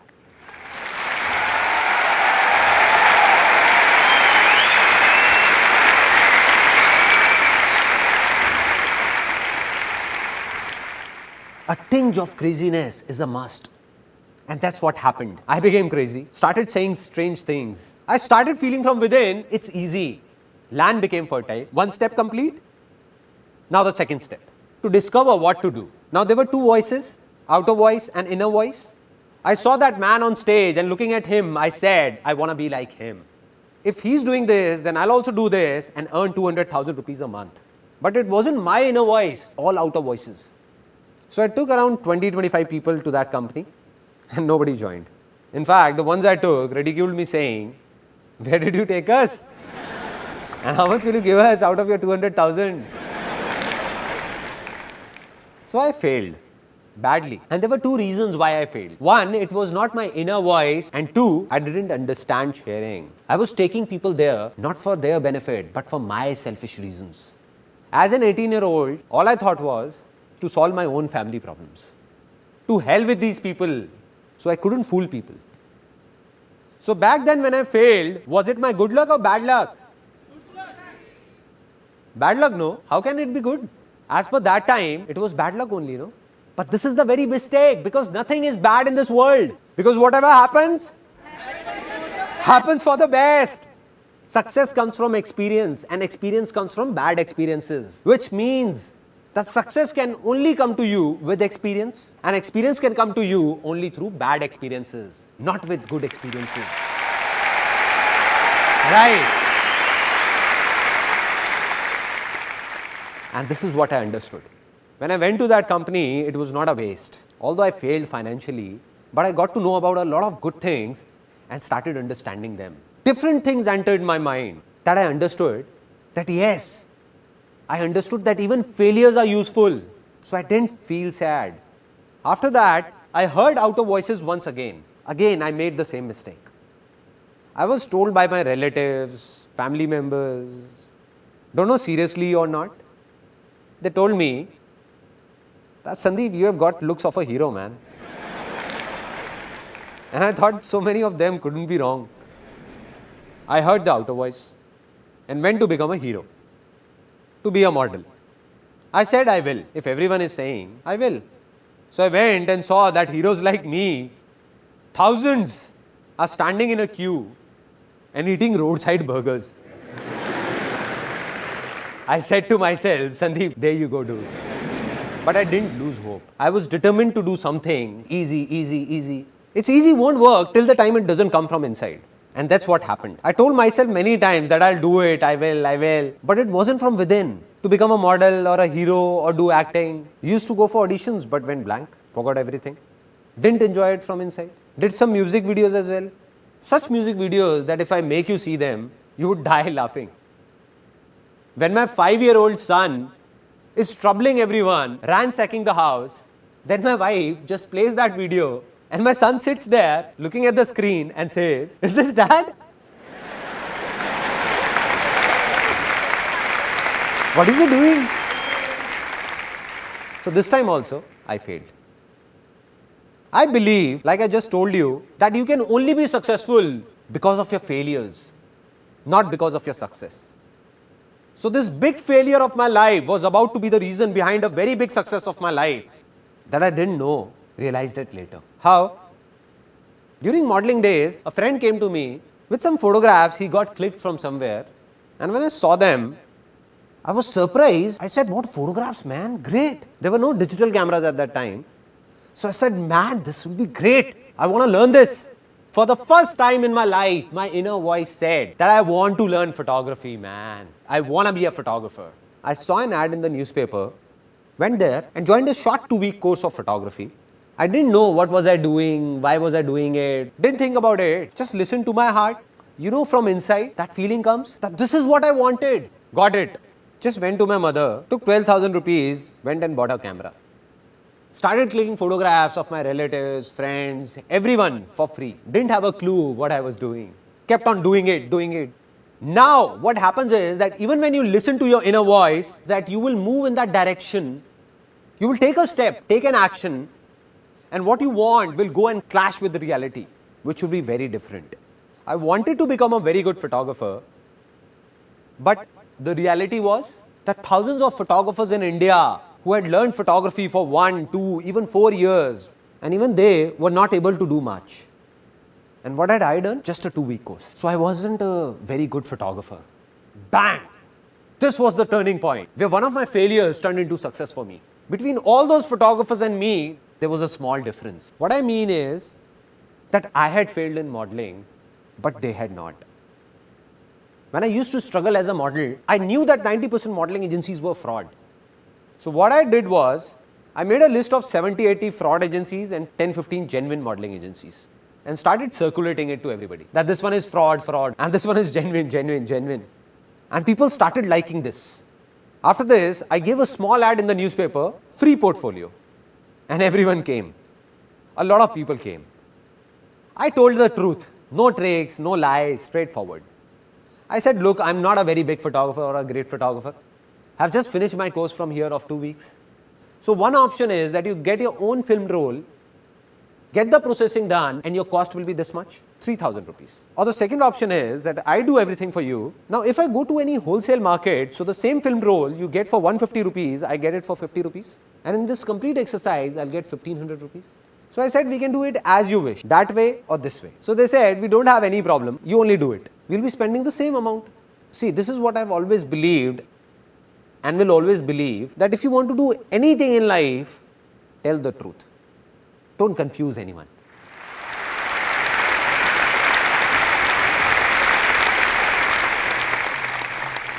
And people came. I still remember that I had spent 4,800 rupees on that first ad, because of which 7 or 8 people got their portfolios done from me, and the first income of my life, 15 to 20,000 rupees, came from here. This was the first success of my life.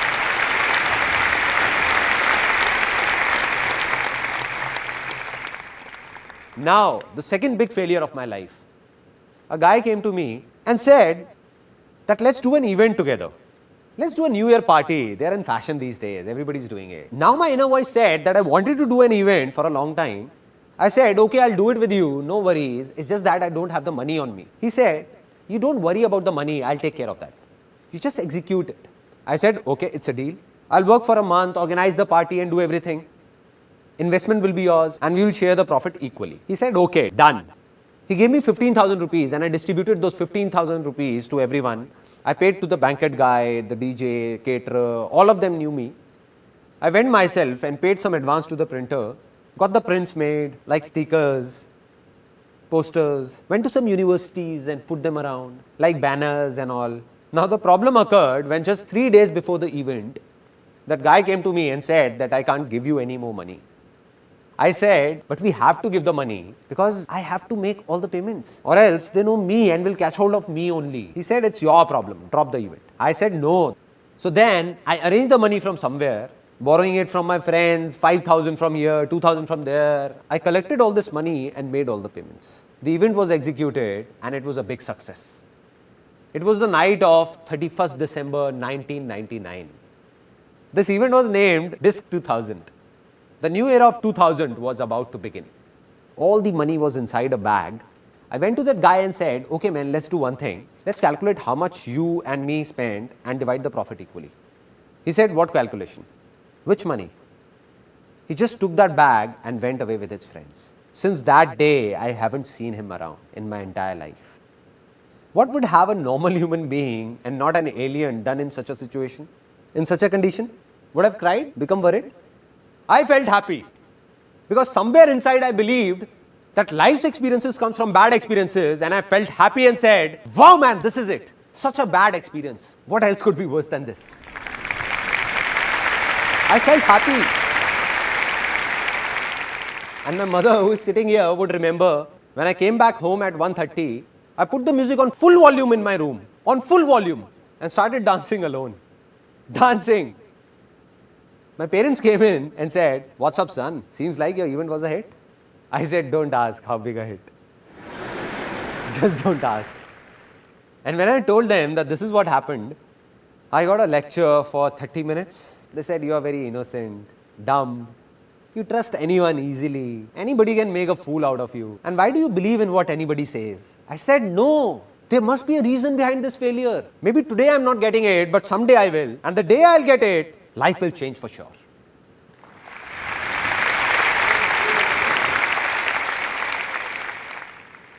One year passed by, 2 years passed by, I didn't get it.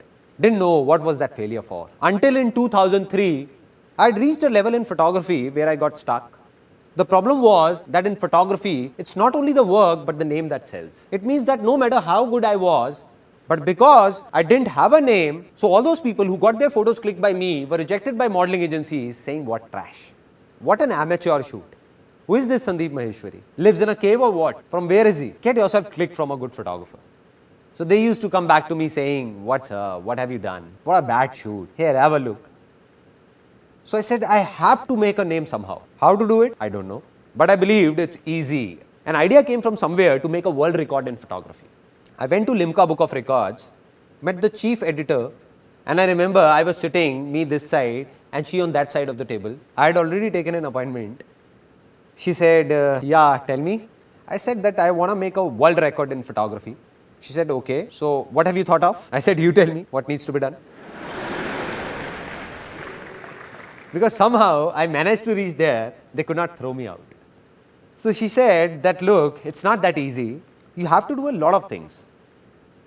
So it has to be something very big. I asked like, she said there are two options. Either you make India's record or world record. I said forget about India, tell me about the world record. How will I make it? So she narrated a list to me. She told me what all is needed. At least 10,000 photographs need to be clicked. No two photographs should look similar. All should be different. Our moderators will be present there. A minimum of 100 models need to be hired, and this must be done within 12 hours. And after that, when the film rolls will be made, we will check the contact sheets, and if everything is okay, then your name will come in Limca Book of Records. You will get the certificate. I said, okay. Anything else? It will be done. I gave her a date saying that on this date of the next month, this world record will be made. I had no clue what will I do. As I was leaving her office, she said, Sandeep, just 1 second. I said, yes, ma'am. She said, I recommend you to hire an event management company for this. The moment she said an event management company, tuck. I said, madam, here is an event management company in front of you, Disk 2000. So that big failure of my life was about to turn into a big success. And from there I got the confidence that I will make the world record. And when I told my friends about it, they said, what are you saying, man? You will create a world record? You will hire an event management company? Spend 300,000-400,000 rupees? I said, no event management company. I'll do it myself. They said, okay, models. You need 100 models. And one model will charge at least 5,000 rupees. Do you have that much of money, 500,000 rupees to give to the models? I said, I don't even have 10,000 rupees. I don't know how or what will I do. I don't have it. But I said, this world record will be made. They said, no. I said, yes, it will happen. I kept saying, it will, it will, it will. And when we ask from within, we get answers. And I got the answer. A model was sitting in front of me. It was a very interesting moment. He said, I don't have this much money for the portfolio, but I can give you 500 rupees. I said, no issues. No issues, my inner voice said. I said, I'm making my world record. And you just give me 500 rupees. Your photos will be clicked. My world record will be made. And you will get a portfolio in just 500 rupees. Any problems? He said, no problem. I spread this message across. People queued up after that. Somebody is making a portfolio in just 500 rupees. A portfolio otherwise made in 30,000 rupees is being done in just 500. A total of 122 models came. More than 10,000 photographs were clicked in 10 hours and 44 minutes. No two shots were similar. The whole event was managed by me. And at the end of the day, my world record was made.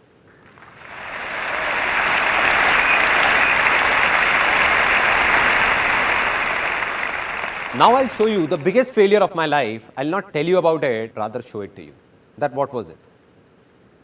At the age of 21, after I made the world record, it came to my mind that I want to write a book on marketing.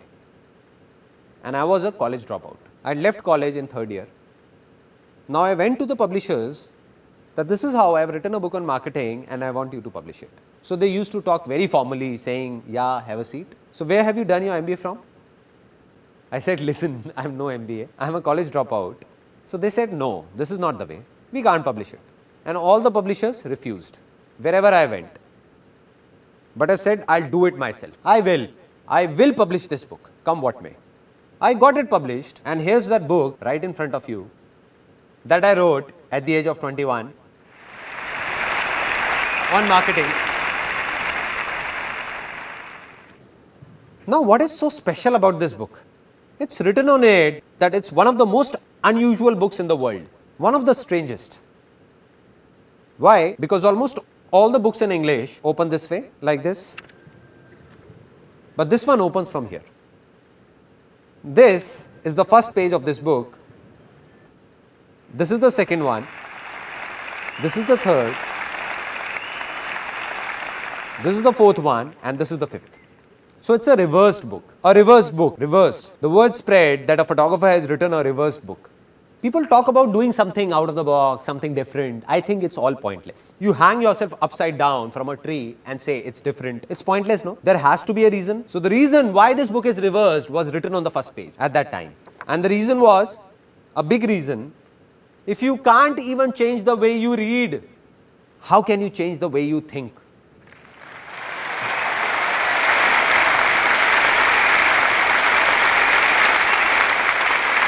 That is, if you can't even change the simplest of your habits, how will you change your life? Just leave it. This book is not meant for you. And that's what happened. People took it seriously.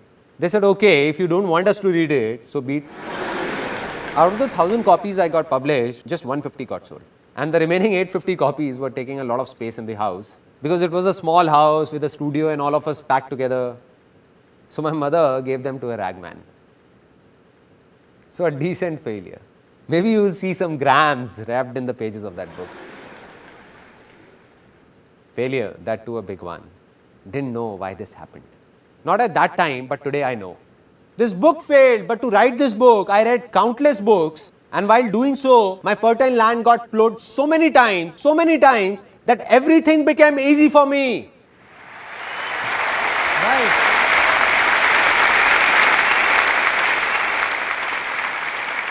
So today, everything I am is because of my failures. Now, final points. That from where did the biggest success of my life come?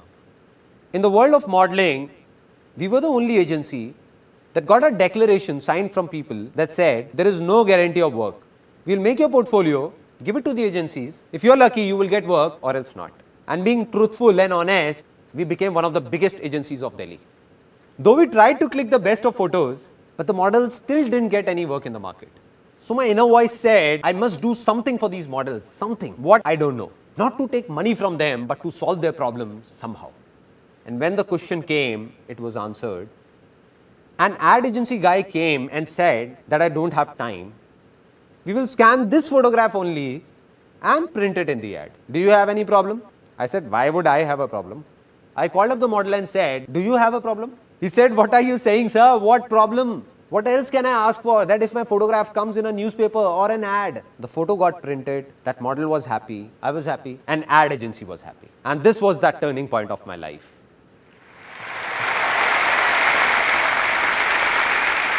That's when the calling came that this is what I want to do and this is what I did. I'll explain it to you in brief that all the ads around you that you see in newspapers, magazines or hoardings, almost all the brands in India, the photographs seen in them are ours. Those companies buy them from us.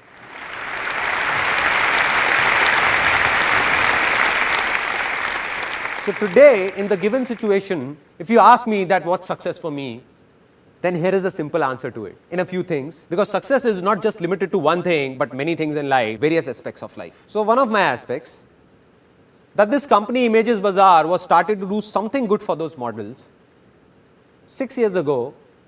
In 2006, when this company started, I swore that from that very day, I'll not even take a single penny from any model, but will pay them instead. Until date, thousands of models have worked with us, and not even one of them can say that we have taken a single penny from him or her. Rather, we have paid them.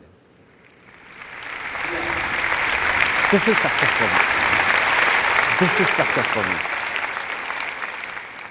And this is the reason our company has no investors and will never have one, because investors won't be able to understand all this.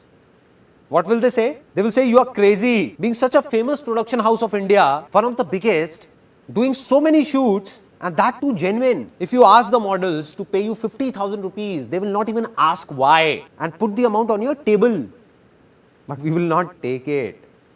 Not today, not ever, never. Secondly, what is success for me? I narrated an incident of that female whom I told to leave. The one who asked for 10,000 rupees, I gave her 8,000 rupees and then told her to leave.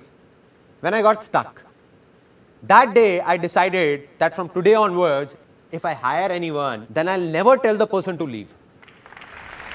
Never. They can go by themselves if they want to, but I'll never ask them to leave. 8 years, 10 years, 12 years, 14 years, everybody is still there. In our company, faces don't change. All are still there. So success for me is to share everything with my employees and do all that I can do and go beyond any limit to keep them happy. Any limit. This is success for me.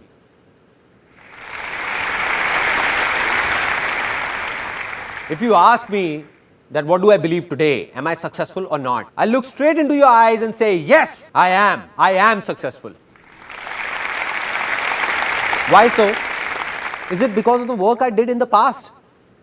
No man, that was past. All the awards I got, business I did, that is all gone. That was past. It doesn't matter. There are many people in this world who keep on saying that I failed once in the past and keep saying I'm a failure, failure, failure. Come on, man, it's not that you are a failure, you were a failure. You were. Right. On the other hand, there are people who became successful in one thing in the past and keep talking about that only. Keep talking that I am successful. I am. You know why? Because 20 years ago I did that back then. No, man. What are you doing today? Are you really happy today? You were happy back then. But today, are you doing what the world expects you to do? Or are you doing what your inner voice says? If you're following your inner voice, then only you are successful. Otherwise, you were a success yesterday, but you are a failure today. So I am successful today because of what I am doing today. While you'll be surprised to know that some people still think of me as a big failure. Why? I'm doing so many good things. Business is good, everything is good. Those people who were running in a race with me, and everybody believed that Sandeep Maheshwari will become the biggest entrepreneur of India. But I stopped running. I said, continue. I'm not in this race. So as per them, all this I'm doing today is out of their comprehension. But I'm a failure for them and it doesn't make a difference to me. To hell with them. It doesn't matter whether someone praises me or abuses me. It's all temporary. Today you all are praising me because you're feeling good. But tomorrow in media, if you read something negative about me, then you'll be the ones abusing me, cursing me. You only will be saying, what man, what a cheap fellow. So will I be a failure then? So will I be saying that I'm a failure? So I'm not successful because some people think that I'm a success. Or some people think I'm a failure. I am successful because I believe that I am a success.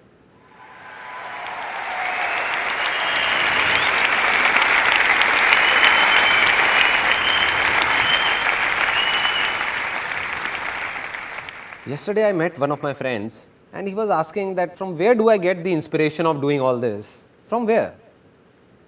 It all started when I was 12 or 13. My grandmom used to narrate a story to me and I liked it so much that I listened to it daily and cried daily. My grandmom used to say, I'll not narrate it again because you cry. And I used to say, please, please. It was a story of a man who used to be very happy with his family, friends, very happy, enjoying. Then a stage came in his life when greed crept in. And because of that greed, he started fighting with his parents, brothers and sisters, with the whole world. Started thinking just about himself and got separated from everyone. He even started fighting with his own wife and kids.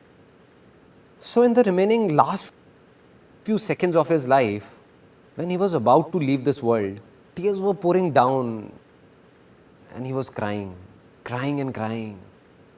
And the last words he uttered were that I made a big mistake. I made a big mistake. And he left this world saying this. So when I used to listen to that story, something happened inside me. I don't know what it was, but I always used to think that when my last moments will come, what will I say? What will I say to my people? I didn't know it then, but today I know that during those last few seconds of my life, tears will be pouring down, but I'll be crying out of happiness. And while crying, I'll not say anything to anyone, but smile. And say to myself that, wow, man, what a life. Wow. Wow. Wow.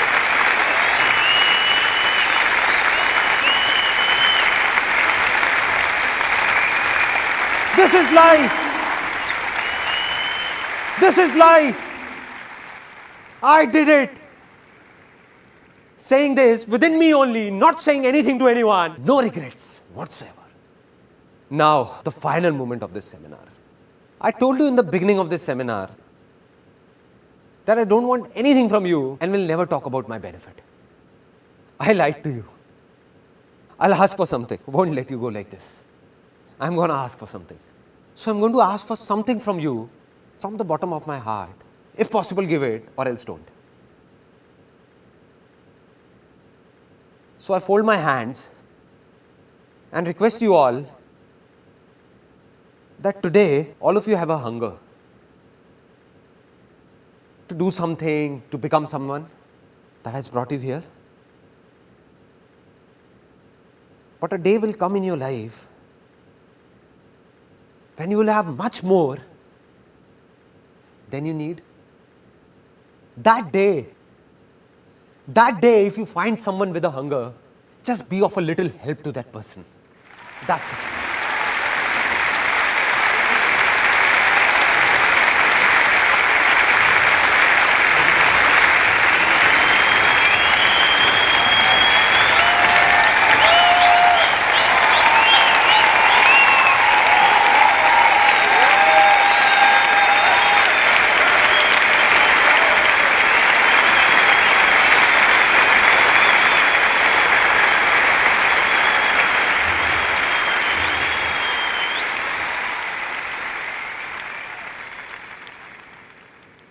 Today, this was the last life-changing seminar of my life.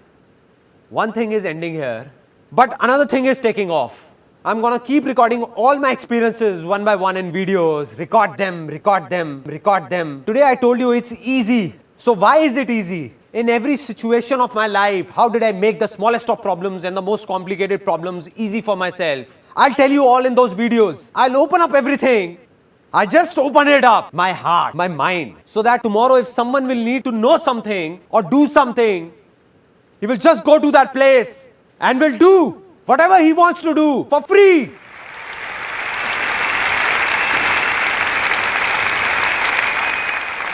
And I'll go from this world, but millions like me will come forward. Millions out of you only. Millions like me, where I am standing, right here, someone else will be here, some other crazy fellow, someone else will be doing something like this, and this world will change. This world will change.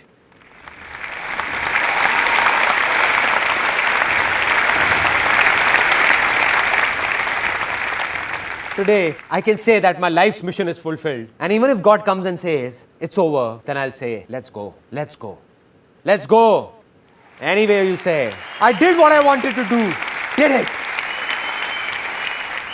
Till today, millions of people have attended my seminars. And if I continued further, another few million would have seen it. But now it's video recording, this video recording that's going on will be watched by billions in near future. Out of them, a few people will be there whose conscience will call out, not from here, but from here. That I have to share with those people who need me. And the day this happens,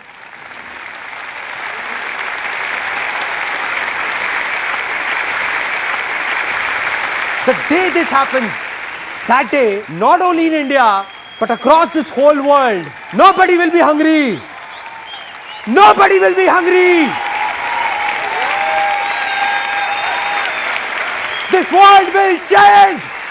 Because this is also easy. It's easy. It's easy. This world will change. Will change.